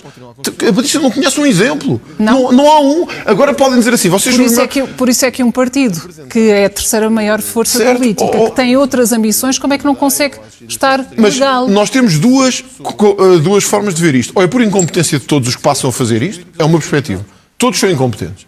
A outra é que há aqui perseguição.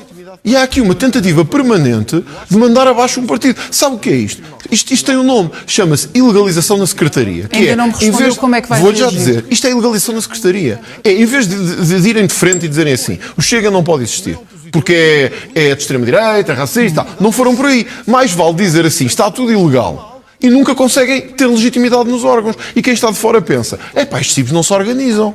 Mas se forem ver, nós já fizemos 3 vezes para ir ao encontro que o Tribunal queria. Então e nunca deu. Nunca funcionou. Está sempre errado. É pura perseguição política. Respondendo à sua... E lamento dizer isto, mas é o que eu acho. É o que muitos militantes acham. É o que muitos dirigentes do partido acham. E acho que isto não é bom para a democracia. Não é bom para a democracia que o terceiro maior partido ache que está a ser perseguido por um tribunal. Acho que não é bom para a democracia. O terceiro maior partido que as sondagens dizem que está a crescer. Eu acho que não há muitas outras hipóteses. Repare, estavam a perguntar o que é que vamos fazer. Obviamente nós temos uma equipa de juristas a trabalhar nisto, evidentemente, mas eu não vejo grande margem do que termos que ter outra reunião magna para ir de encontro ao que se pretende. E repare, nada vai mudar. Eu vou ser recandidato, eu desafio qualquer um, mesmo os que andam a criticar. E essa reunião magna será possível antes das eleições da Madeira? Não será possível porque temos prazos para cumprir. E para além disso, eu queria sublinhar isto. O Tribunal da Madeira aceitou a candidatura do Chega. Há um recurso para o Tribunal Constitucional, mas há uma questão que é evidente, que eu queria deixar clara. É que para contestar as candidaturas apresentadas às eleições da Madeira ou às eleições distritais, têm que ser pessoas que têm que ser membros de partidos, têm que ser outros partidos políticos ou outros candidatos. O caso não é nada disso, portanto nem sequer há legitimidade para recorrer. Portanto, eu acho que podemos dizer com alguma segurança, a menos que o Tribunal Constitucional, já agora, aproveito para dizer isto, venha criar agora... outra decisão. Exato, ou venha criar outro critério qualquer. O militante que apresentou a queixa já disse que vai recorrer. Mas ele não é nem partido político, nem opositor, nem membro das listas. Portanto, não tem legitimidade, é uma questão de direito que se chama legitimidade, a não ser que eu tenha estudado mal e que a maior parte das pessoas... Por isso, a juíza hoje, na decisão que toma, diz assim, sim senhor, há aqui uma reclamação, mas ela não tem legitimidade. E, portanto, dá-nos razão a nós. O Chega vai a votos na Madeira, eu sei que muitos não queriam. Mas assim sendo, com os próximos capítulos, até dia 4 de setembro, vai estar com o coração nas mãos ou pode taxativamente afirmar que o Chega vai ser candidato às eleições da Madeira? Do que eu li hoje, da decisão do Tribunal, eu posso dizer que o Chega vai ser candidato às eleições da Madeira. Do que eu tenho visto, infelizmente, no meu país, eu não sei. Porque, de facto, tem sido uma perseguição tal de todas as instituições que as pessoas hoje veem que o Chega é sempre o partido que todos querem abater. Mas o que é engraçado é que ninguém o quer vencer nas urnas. Querem vencê-lo na Secretaria. Já esqueceram o vencer nas urnas. Agora é vencer com burocracias. É vencer... Eu estou a ponderar, já agora aproveito para dizer isto aqui, que nós vamos assumir isto. Nós vamos levar esta situação ao Tribunal Europeu. Porque eu tenho a certeza que há poucos casos na Europa em que um partido político, o terceiro maior do país, está sucessivamente obrigado a fazer congressos atrás de congressos. E eu acho que isto é uma questão de perseguição. E vai haver outra convenção. Eu sou recandidato outra vez. Eu já disse isto uma vez. Eu convido todos os que quiserem, sejam militantes, os que não sejam, que digam assim, eu faria melhor, eu era mais competente, eu faria melhor que o André Ventura. Apresentem-se. Não façam o que têm feito sempre, que é, está mal e tal. Mas quando chega a hora de se candidatarem, ninguém se candidata. Portanto, eu vou ser recandidato outra vez. Os militantes podem ter a certeza que eu me vou candidatar e eu desafio todos que acham que isto não está a ser bem feito, venham e desafiem. Em democracia é assim. Não andem com jogos de secretaria a tentar ganhar na secretaria. Não é? Se o Chega não conseguir concorrer às eleições da Madeira, o André Ventura será culpado? Patrícia, eu sou sempre culpado de tudo. Eu sou o principal responsável do partido. E, portanto, eu assumirei, não pedirei a ninguém para assumir essa responsabilidade. A responsabilidade será minha. Eu assumi-la e os militantes terão que tirar daí as suas consequências no Congresso que existir. Eu nunca fugi à minha responsabilidade. Portanto, esse risco ainda está presente. Evidente. É o que eu lhe dizia há pouco. Num país que eu acho que vivia, eu tinha a certeza que com a decisão de hoje do Tribunal, eu estava confiante e tranquilo. No país que eu tenho visto, deixa-me dar um exemplo, se eu tiver um minuto só para lhe dar este exemplo. Os estatutos que o partido tem são de 2019. Tem uma série de artigos que foram aprovados pelo próprio Tribunal Constitucional.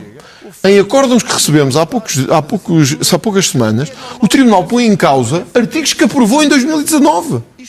Então, como é que eu posso confiar nisto? O Tribunal diz assim, bom, há aqui artigos que nós aprovámos há 4 anos, mas agora já achamos que são ilegais.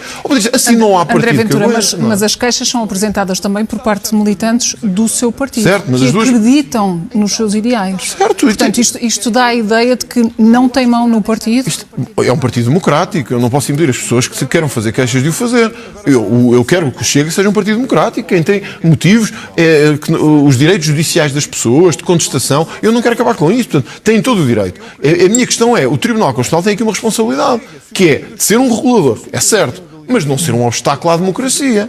E neste momento o Tribunal Constitucional está-se a tornar um obstáculo à democracia, ao dizer que o terceiro maior partido do país está completamente ilegal. E tudo o que faça é ilegal. 1, 2, 3, 4, 5, 10 convenções. Daqui a 10 anos cá estamos aqui sentados e está-me a olhar, André, porque é que a 100ª convenção do Chega não deu? Eu digo, olha, porque tenho que perguntar ao Tribunal Constitucional. Eu acho que o Tribunal Constitucional tem que ser chamado à responsabilidade nisto também, não é? E a responsabilidade do partido no que diz respeito ao orçamento de campanha do Chega para as eleições da Madeira, que foi entregue 3 dias depois do prazo oficial, a que é que se deve este incumprimento? Como é que repara, é-me difícil, não sou eu que trato dos orçamentos da Madeira, de Braga, do Porto, do Algarve, portanto é uma questão que tem colocada localmente. Mas mais uma vez, como é que a terceira força política, que tem outras ambições, não consegue cumprir casos? Cumprir prazos, o Chega Madeira entregou os documentos todos, entregou inclusive junto do órgão imediato onde tinha que entregar todos os documentos. Houve, de facto, uma falha, deixa-me dizer isto, houve falhas de todos os partidos. Já agora vê-se na decisão de hoje do Chega, houve falhas de todos os partidos, nos mandatários, nas assinaturas, etc. É normal em democracia. Uma coisa é falhas, que os tribunais dizem assim, olha, isto está errado, é normal, venha corrigir. Outra é decisões do Tribunal Constitucional, que permanentemente dizem, isto está tudo ilegal, isso não funciona, agora arranjem-se como puderem. Acho que isto não é justo, está a deixar as pessoas muito desagradadas, está a deixar a democracia em causa, porque está a dar ideia a muita gente que querem legalizar o Chega. E eu acho que... Está a deixar o próprio partido em causa, ao não conseguir cumprir a lei, ao não conseguir cumprir os prazos. Agora pergunto, será que não estamos a conseguir cumprir a lei ou alguém não quer que a gente cumpra a lei? Será que não estamos a conseguir cumprir ou há um tribunal que está a ser um obstáculo? Mas é sempre, eu acredito nas instituições. Agora, se o caminho do Chega fosse um caminho de ilegalização, eu gostava de saber o que é que os nossos parceiros europeus vão dizer. O terceiro maior partido do país é uma democracia onde o terceiro maior partido do país é impedido de ir a votos na Secretaria. Hoje estaríamos felizes se o Chega na Madeira, que pode ser a terceira força política, não pudesse ir a votos. É essa a democracia que queremos? Ganha na Secretaria. Os nossos adversários ficam felizes se disserem eu ganhei o André Ventura e ao Chega na Secretaria. Se isso acontecer, qual será o impacto para o partido? Será muito grande, será evidentemente muito grande, mas eu quero acreditar que a democracia ainda existe e quero acreditar que nós vamos lutar por ela. André Ventura, olhemos para outras pedras que tem no seu caminho, nomeadamente a investigação da PGR à divulgação de alegadas notícias falsas por si nas redes sociais, com o facto de recorrer a grafismos da Rádio Renascença ou do Jornal Público. Porquê é que mantém esta estratégia de, quando a notícia é falsa... Mas é que a notícia não é falsa. Essa é que é a questão. E o Ministério Público, eu sei que houve uma queixa, não foi uma investigação do Ministério Público, é preciso dizer isto, é uma denúncia de alguém. Eu punha a mão no fogo como esse alguém que está no espectro esquerdo da nossa ala política, mas é o normal, em democracia. Eu estou habituado a ser alvo de todas as queixas, de racismo, de perseguição, de difamação, agora é notícias falsas, tudo o que conseguir encontrar. Mas eu vou ser acusado de quando publica uma informação que se confirma que é falsa, que não é verdade, mas olha, manter essa informação, então, porquê? Porque é que não se retrata do que lá está? Porque eu não acho que seja falsa. E tenho direito a isso. Ou agora alguém me vai pôr na prisão para eu achar que uma coisa não é falsa. Eu acho, e pelas fontes que tivemos, aliás o Expresso veio a confirmá-la, que milhares de peregrinos desapareceram. Ou melhor, não regressaram. Nós fomos os primeiros a dizer isso. Falsa, fake news, engano, etc. Quando o Expresso publica na primeira página essa notícia... Havia o recurso ao grafismo da Rádio Renascença que veio rejeitar essa notícia. Vamos por partes. Uma coisa é a falsidade da notícia, outra é o grafismo. Vamos por partes. Estamos a falar de manipulação. Vamos por partes. Já lá vamos. Não é manipulação, mas já lá vamos. Quanto ao conteúdo na notícia, nós fomos os primeiros a dizer milhares de peregrinos não voltaram. O Expresso, esta semana, traz a mesma coisa que nós, com fontes que provavelmente até são próximas das nossas. fui acusado de tudo e mais alguma coisa, eu e o Chega. Houve algum pedido de desculpa para isso? Nenhum. Não houve nenhum pedido de desculpa. Agora, isto não é falso. Essa notícia é real, é verdadeira. Dirão, bom, o Chega agora tem um grafismo diferente que se confundia ou que se confunde com a Renascença. E isso está na ERC. Na ERC, aparentemente. Há uma participação na ERC. Bom, eu acho muito estranho que uma notícia, por ter um teto azul, seja para equiparar a Renascença. Ou por ter um teto vermelho, seja para equiparar ao público. Ou também pode ser para equiparar a Acha estranho? O que é que pretende? Vou-lhe dar um exemplo. Se pegarem na entrevista desta noite, lhe colocarem um título falso, lhe colocarem o grafismo da SIC Notícias e lhe atribuírem coisas que não disse. Sim. Como me acontece, seria a sua posição? Como me acontece todos os dias, na minha vida, todos os dias. Olha, hoje vi uma notícia do ECO em que eu tinha sido processado pelo Banco de Portugal. Ontem uma em que eu era homossexual quando saí do seminário da Rádio Renascença. Todos os dias me acontece isso. Portanto, acha que não nos devemos retratar? Não estou a dizer que não devemos retratar. Estou a dizer que não me vêm aqui a tirar a gravata e a tirar-me ao chão. Estou a dizer que uma coisa é quando as coisas são falsas. Mas isto acontece. Nós sabíamos o que isto líder não de um era outro falso. partido publica uma notícia falsa sobre si. É errado, mas eu não publiquei nada falso. Nem eu nem o Chega não publicámos nada falso. O polígrafo tem feito uma investigação nesse sentido, conseguiu também identificar algumas notícias ainda bem que que não estão adequadas eu sei que até estamos à no SIC, realidade. ainda bem que falou do polígrafo. Foi o polígrafo que disse que era pimenta na língua que milhares de peregrinos tinham desaparecido. Uma semana depois o próprio Expresso diz que foi. Portanto, que credibilidade é que eu posso dar a isso? Não posso dar nenhuma. Agora querem que o Chega... A notícia pode ter algum fundo de verdade. A forma como foi dada, como foi atribuída... O título é igual. Desapareceram milhares de peregrinos que não voltaram a casa. Qual é a diferença para milhares de peregrinos não voltaram a casa? Vamos lá ver uma coisa. Eu sei que o Ministério Público não tem culpa nenhuma disto, porque tem que investigar o que lhe pedem. Mas... é isto que queremos que o Ministério Público perca tempo a investigar.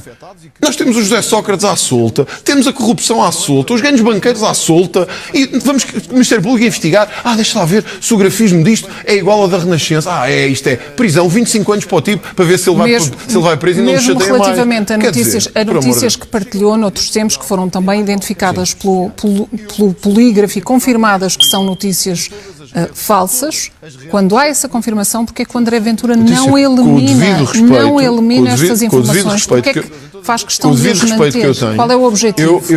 O polígrafo não é nem a Bíblia, nem Deus. Portanto, eu tenho a minha própria fé. Mas os jornalistas fazem a sua investigação também e conseguem fazer uma divisão entre o que é verdade e o que é mentira. E os políticos também. Se formos a ver o que é que os jornalistas dizem, muitas vezes do Chega é tudo mentira. Então, desculpe lá dizer-lhe assim, mas é verdade, não é? É tudo mentira. E, portanto, os telespectadores escolherão o que é verdade e o que é mentira. Agora, não é o polígrafo que vai dizer ao Chega o que é verdade e o que é mentira. Quer dizer, não chegámos aí ainda, não é? Eu não sei se o meu sucessor no Chega, quando vier, vai dizer assim, o polígrafo, então, tudo o que o polígrafo disser, o Chega vai fazer. Comigo, a Presidente, podem ter certeza de uma coisa. Não há nenhum órgão de comunicação social, seja ele qual for, que diz ao Chega o que é verdade e o que é mentira. Nós temos a nossa fé e temos a nossa convicção. E a prova, e capa do Expresso desta semana, é a prova que tínhamos razão. Então agora o polígrafo, o que é que vai dizer ao Chega o que é verdade e o que é mentira? E nessa fé que tem, as fake news são-lhe úteis? Não são nada úteis, mas nós não... Eu vou voltar a dizer isto. Se há fake news, é contra nós, não são nossas. É contra nós. São eles que as publicam, são eles que as fazem, são eles que as divulgam. Eu sou a maior vítima de fake news deste país. A maior. Provavelmente não há nenhum outro político em Portugal tão vítima de notícias falsas como eu. Agora... Não há uma estratégia para inflamar as opiniões públicas? Não está a seguir aqui uma cartilha, digamos assim? Com todo o respeito que eu tenho a alguns destes órgãos, como a Renascença e outros, que eu vi que se sentiram afetados e que nós compreendemos isso é uma questão. Não é verdadeira, não houve nenhuma manipulação, isso vai ser demonstrado com muita facilidade, mas respeito isso, e porque eu respeito a propriedade intelectual, e acho que isso é relevante. Outra coisa é dizer assim, mas o Chega precisa de imitar a Renascença para quê? O Chega é o partido em Portugal que tem mais alcance de redes sociais. Eu sou o político em Portugal com mais seguidores em todas as redes, excepto no Twitter. Eu sou o político com mais seguidores. Olha, o polígrafo amanhã pode ver isso. O político com mais seguidores em todas as redes, excepto no Twitter. Temos o maior alcance. Por que diabo é que nós tínhamos que ir pôr o template da Renascença? Ou o template de outro órgão qualquer? Porque se nós temos a maior expansão... Mas diz lá RR, Renascença. Diz lá Jornal Público. Diz lá, siga aqui, ou isso em direto, que é o que a Renascença tem. Agora, não me vai dizer assim, não pode Mas usar qual é o objetivo? É induzir em erro? É levar as pessoas... O Folha Nacional tem 3 secções. Uma é verde, outra é azul, outra é vermelha. Meu Deus, é isso que é uma estamos a questão de desenvolver. cores apenas. É uma questão de cores. Agora, o Chega não pode usar o azul porque a Renascença usa azul. Então quer dizer, meu Deus, então não se pode usar o vermelho. A SIC Notícias usa vermelho, o Correio da Manhã usa vermelho, o Público usa vermelho, não podemos usar vermelho. Isto é que eu até vou facilitar o trabalho ao Ministério Público. É tão simples mostrar que não tem nada a ver uma coisa com outra, que eu preferia que o Ministério Público esteja a investigar o José Sócrates, a corrupção e etc, em vez de estar a perder tempo com estas coisas que o obrigam a investigar. André Ventura, precisamente nesse sentido, o André tem defendido, tem criticado muito, tem apelado muito à transparência por parte dos partidos.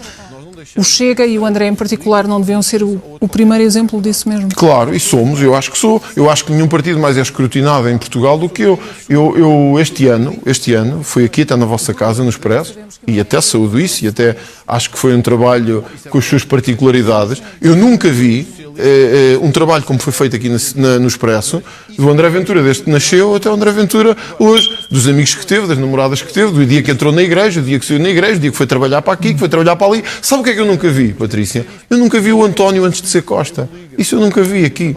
Nunca vi o Luís antes de ser Montenegro. Mas já o país inteiro viu que há investigações ao André antes de ser Ventura. Porquê é que é mais importante investigar o terceiro líder do país do que o primeiro e o segundo? As pessoas deviam se perguntar por isso. Sabe porquê? Porque o mais importante é anular o Chega e o André Ventura. É isso que querem fazer. Portanto, se me perguntam pela transparência, eu acho que ninguém é mais transparente que eu. A minha vida hoje, eu acho que não há nada que os jornalistas, e bem, porque é o nosso dever enquanto políticos. Ninguém foi mais investigado que eu, ninguém foi mais escrutinado que eu. Agora, façam o mesmo ao Dr. António Costa.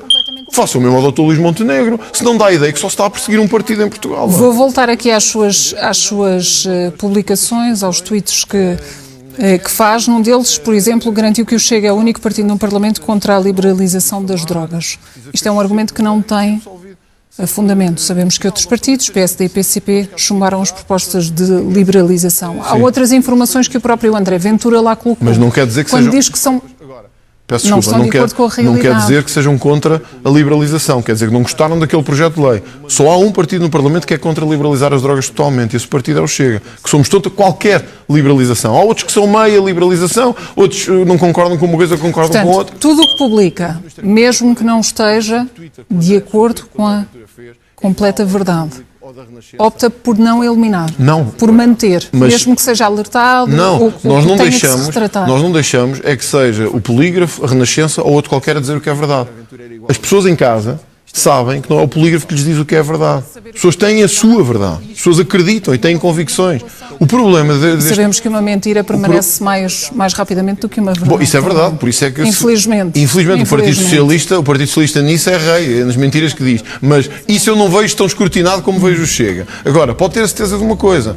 E eu sei que é jornalista e estamos numa casa que eu respeito bastante, mas tenho que dizer isto. Não é nem a SIC, nem o Polígrafo, nem o Público, nem o Canal 1, nem 2, nem 3, nem 20, que dizem ao Chega o que é verdadeiro e o que é falso. O Chega tem as suas fontes, faz o seu trabalho.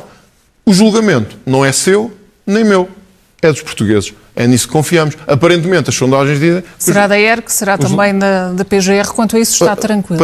Está tranquilo. Para mim, só há uma entidade que nos julga. É o povo português. É só esse que eu responderei. Porque todos nós que estamos aqui, é ele que responderemos um dia. É o povo português. O que eu espero... Mas relativamente a estas investigações, a estas apreciações, está completamente tranquilo. Que agiu de acordo com a lei e que não há aqui nada de errado. Completamente tranquilo, e vamos defender-nos, como já nos defendemos noutras situações, na ERC, quando eu fui acusado de ser racista, de ser xenófobo, de difamar, fez sempre um grande... Eu fui absolvido sempre no final. Não estou a dizer que seja sempre assim. Noutros casos fui acusado. É assim, eu respeito as instituições. Por muito que eu discorde, tenho que as respeitar e respeito-as. Agora, eu gostava que quem fez esta denúncia ao Ministério Público e obriga o Ministério Público a estar a investigar se o grafismo de uma notícia é igual ao da Renascença, honestamente, eu gostava que parassem para pensar num país em que temos processos atrasadíssimos, em que temos, como eu digo, um ex-primeiro-ministro que ainda nem sequer começou a ser julgado, temos o Ministério Público a perder tempo a ver se o tweet que o André Ventura fez é igual ao do Público ou da Renascença. Eu gostava que as pessoas nos dissessem em casa se é isso que acham mesmo importante. Se hoje estão sentadas no sofá e dizem assim, Que diabo? De facto, isto é mesmo uma questão importante para o país. É saber se o tweet de André Ventura era igual ao da Rádio Renascença. Isto é mesmo uma questão fundamental. Isto, olha... Saber o que é verdade, olha, isto, e não havendo manipulação. Patrícia, acredito que seja essa a opção dos isso esta portugueses. casa até sabe o que é que eu vou dizer. Isto é gozar com quem trabalha. E isso é verdadeiramente gozar com quem trabalha. André Ventura, boa noite, obrigada por ter aceitado o nosso convite.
Here am I, enjoying myself down at Malvern.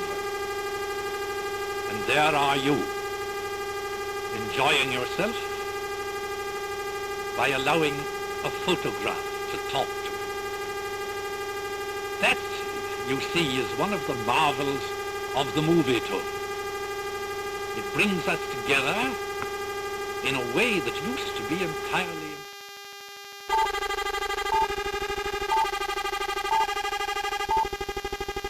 Side by side, the British and French peoples have advanced to rescue not only Europe, but mankind from the foulest and most soul-destroying tyranny which has ever darkened and stained the pages of history. Behind them, behind us, behind the armies and troops of Britain and France, gather a group of shattered states and bludgeoned great races, the Czechs, the Poles, the Norwegians, the Danes, the Dutch, the Belgians, upon all of whom the long night of barbarism will descend, unbroken even by a star of hope.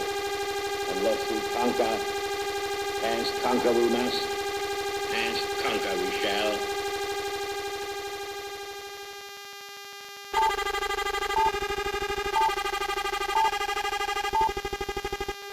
Hypersyndrome appears on the public horizon as a probably attainable goal. Its accelerated development has been solemnly proclaimed by the President. If successful, radioactive poisoning of the atmosphere and hence annihilation of any life on Earth has been brought within the range of technical possibility.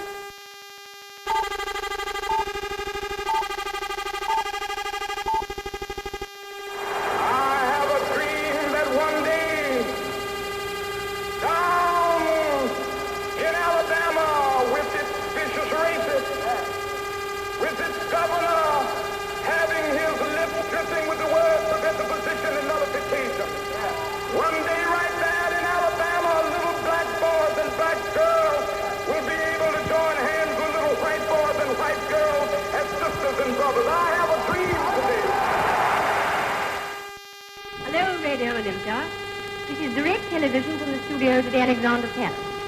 And now I'm going to see and hear someone you know well, Miss Helen McCarthy.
Hello, I'm Adam Hart-Davis. I've always been interested in the science and the history of everyday objects, from toothpaste to telephones and from porridge to paper clips.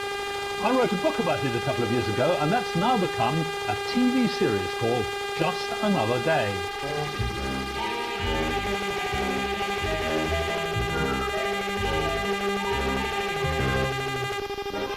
It might not be up to modern standards, but the world's first television pictures would have looked something like this. The man who demonstrated them was a Scottish inventor called John Logie Baird. Using makeshift bits and bobs, he gradually refined an extraordinary contraption. And this is it. Look, an original Baird televisor built in 1930. All those mechanical gubbins hidden inside this elegant case. And look at the huge screen. Well, fairly huge anyway. It's helped by the magnifying glass in front of it. This is a replica of what's inside that televisor, and this is Peter Smith who built it by hand yourself. Tell me how it works. Well, here you notice with a set of holes. In fact, there's 30 holes. As it rotates this way.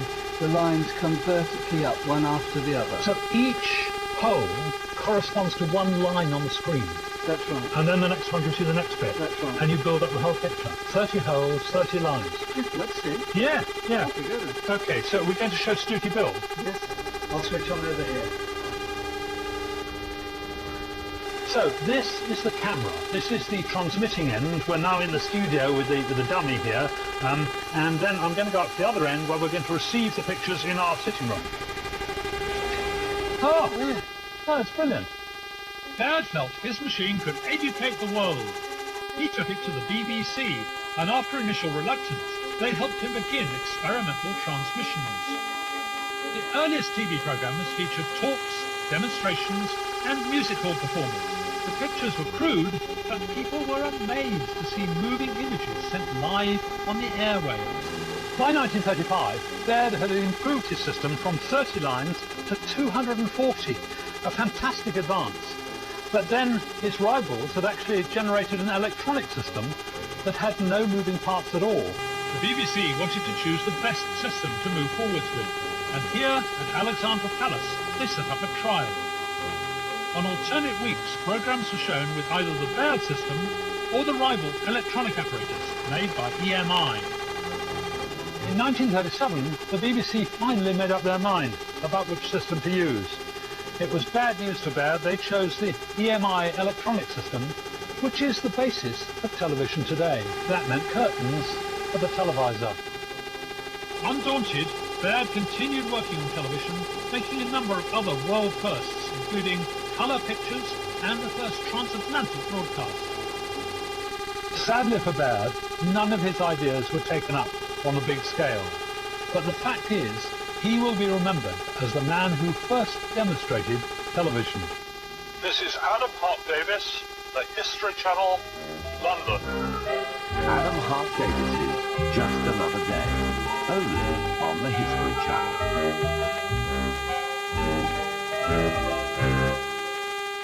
Yes, sir. I'll be back in a minute. On a mountain in Virginia stands a lonesome pine.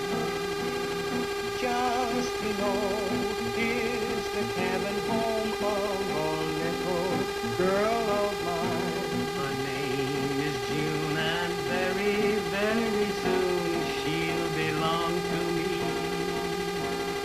For I know she's waiting there for me neath that lone pine tree. In the Blue Ridge Mountains of Virginia, on the trail of the lonesome pine, in the pale moonshine, our hearts entwine, where she carved her name and I carved mine. Oh June, just like the mountains are blue, like the pine, I am lonesome for you. In the Blue Ridge Mountains of Virginia, on the trail of the lonesome pine. In the Blue Ridge Mountains of Virginia, on the trail of the lonesome pine.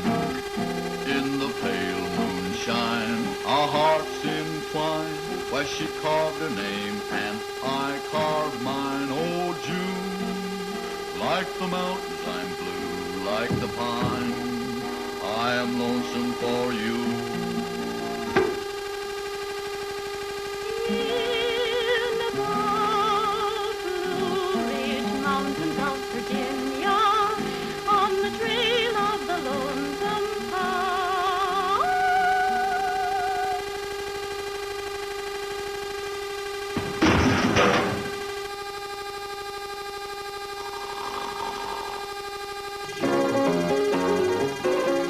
The pianist was hidden behind light-proof curtains because any extra light in the studio would upset the photo cells. Oh, what a glorious thing to be a healthy grown-up busy bee, whiling away the passing hours, pinching all the pollen from the colony's flowers. I'd like to be a busy bee, being just as busy as a bee can be, flying round the garden, the sweets never seen, taking back the honey to the dear old queen. Buzz, buzz, buzz, buzz, honeybee, honeybee, buzz, if you like, but don't sting me. Buzz, buzz, buzz, buzz, honeybee, honeybee, buzz, if you like, but don't sting me. Bob, what was that? Keep me on, oh, good, isn't it marvellous? Oh, what a glorious thing to be a healthy, grown-up, busy bee.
I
The controllers are ready on vision and sound.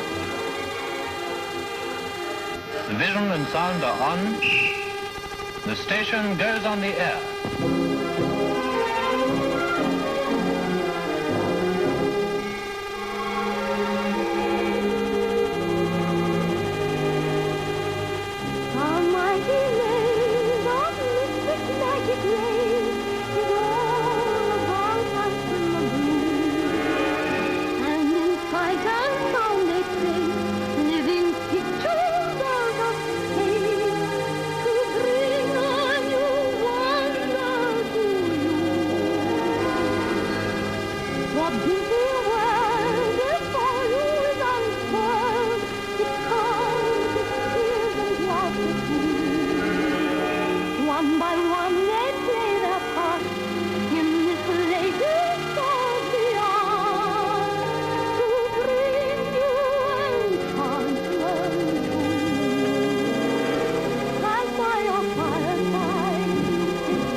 Kellogg's OKs. Note the improvement.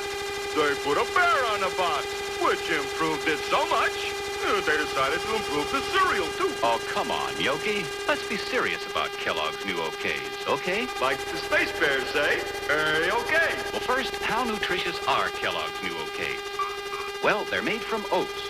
And of all grains, oats are the richest in proteins and rich in other bodybuilding essentials, too. In fact, some people consider it their duty to eat oats. Yogi. But now, with a really delicious oat cereal like Kellogg's OKs around, people can have their oats and enjoy them, too. Especially Kellogg's new OKs. For Kellogg's new OKs are crispier, cripsier, and toastier, and therefore tastier than ever. So for the best in oats, get Kellogg's new OKs. The one with the bear on the box. Suitable for Freeman.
Here am I, enjoying myself down at Malvern. And there are you, enjoying yourself by allowing a photograph to talk to you. That, you see, is one of the marvels of the movie tour. It brings us together in a way that used to be entirely...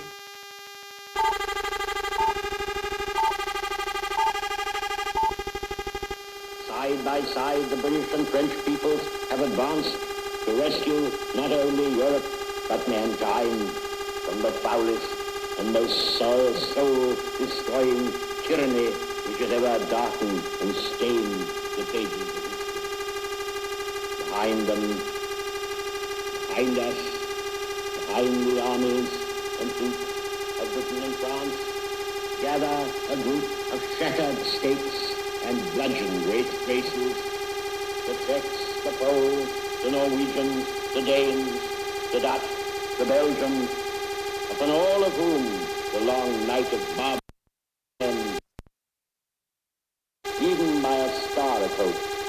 Unless we conquer, as conquer we must, as conquer we shall.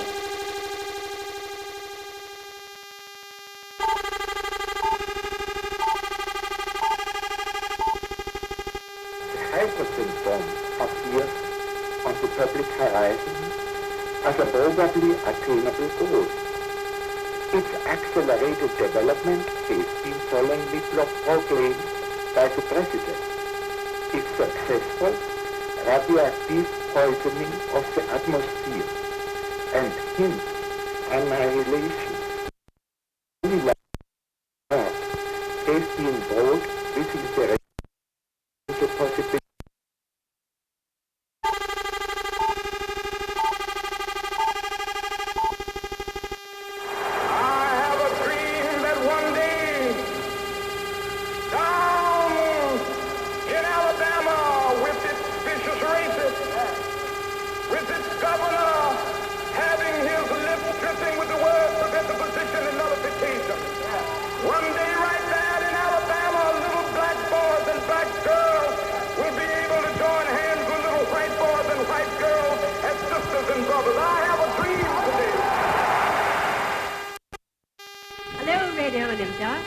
This is direct television from the studios at Alexander Palace.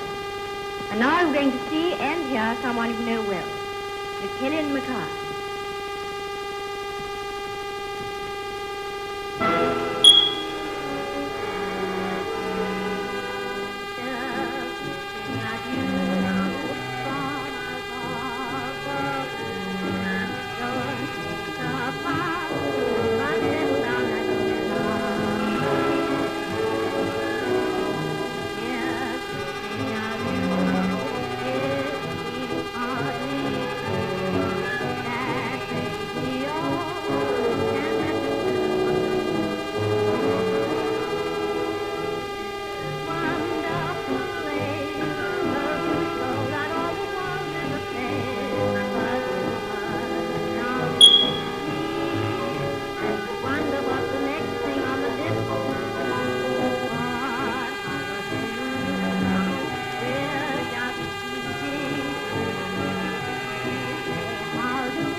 Hello, I'm Adam Hart-Dennis. I've always been interested in the science and the history of everyday objects, from toothpaste to telephones and from porridge to paper clips. I wrote a book about it a couple of years ago, and that's now become a TV series called Just Another Day.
lange Zeit water is east, maakt de man en uitgezegd wat er dit hebben gebeuren.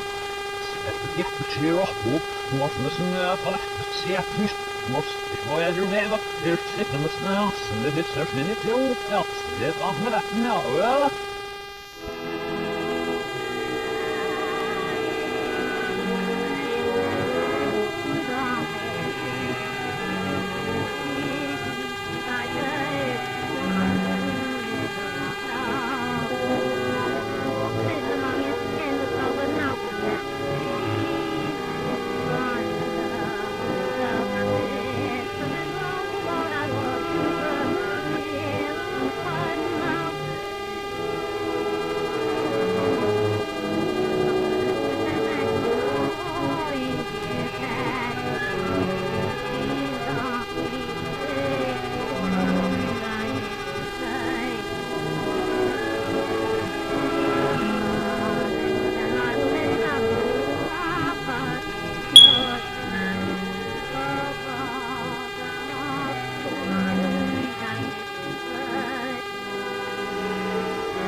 know what's the Elohim Scully.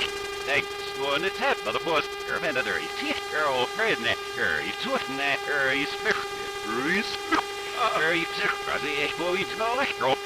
Elohim Scully. Here, Shepson. With my ocean in the store, it's mechanical. My Rosie was not like a lawyer, it was a shell of the liver, the one. Boy, Squaddy, it is there, this nickel beat must have me. With pushness and a little bit of breath on the ship net. They work next to the brother up school. Soon the air fall, but net. School more female, loyal. Yeah, well, we smell like your office, you're not cheerful. Yeah, lawyer. Yes, sir. Tips. Yeah, well, we smell like office, you're a sip. Yeah, well, now, my God. What will your reciprocal move that I said, now must it work, my still? Stop an hour, but who feels? The work, my son. Yeah, it was not like food. Yeah.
wij in Oceaan, natuurlijk die boemies, die hebben er ook niet naar de deur, voor ze stekken. Mogen is in net, zo'n scherpste met, sportbestiefste met haar die is zilla. Zo'n chips naar schot naar maar ups, en ik heb het wel heel, de speler was in haar fana, die is hier wie, dat is die husky. Long wat echt niet, terug niet eens 655. Sneller, snel. Ah. Maar moest het gaan is dus get het wie surf liggen op naar de light vragen ik maar net na je maakt het weer de way doet en die waren ook een enge sims nog iets is het maar dat zit was er was je slap Boy, ik niet zo snel je was echt hey nou is dat zo is dat ik wel wat door binnen ik kan dus nog scannen dan hier op zo'n jonge nou moet nog zo Shit, was bij de gaan op het maximaal de opzet eerst heb ik is dat voor is het echt niet voor dat is het niet zo gaan helemaal dat was zo na help dus nooit moet dat zich tussen we zouden dat gas is over dat was het zit ja dus nog een slag help ik aan dat plastic ja hoe is jullie hier wat Neer springen dat van dat je ze dansen in dit en dit wat hoe graag het zo ik ga niet aan niet wat wel dan gewoon niet doen maar is het zin dus als met de roofs en het ja doen en snel niet s'morgens de fish geben en je ziet ik ben onnoos dood dat we niet eens wat zien zo wat ik er zelf benamen zit dan niet mas allemaal zo is het niet zo blijft zelf slaap wat de mensen van het bij aan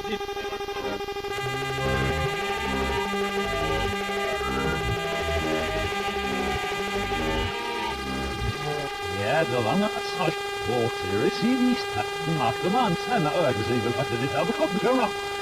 Het echt de cheer op hoe wordt müssen vielleicht sehr nicht muss ich vorher schon selber wir tippen müssen nach und das ist doch nicht so ja das auch mal genau oder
Ja, maar hij.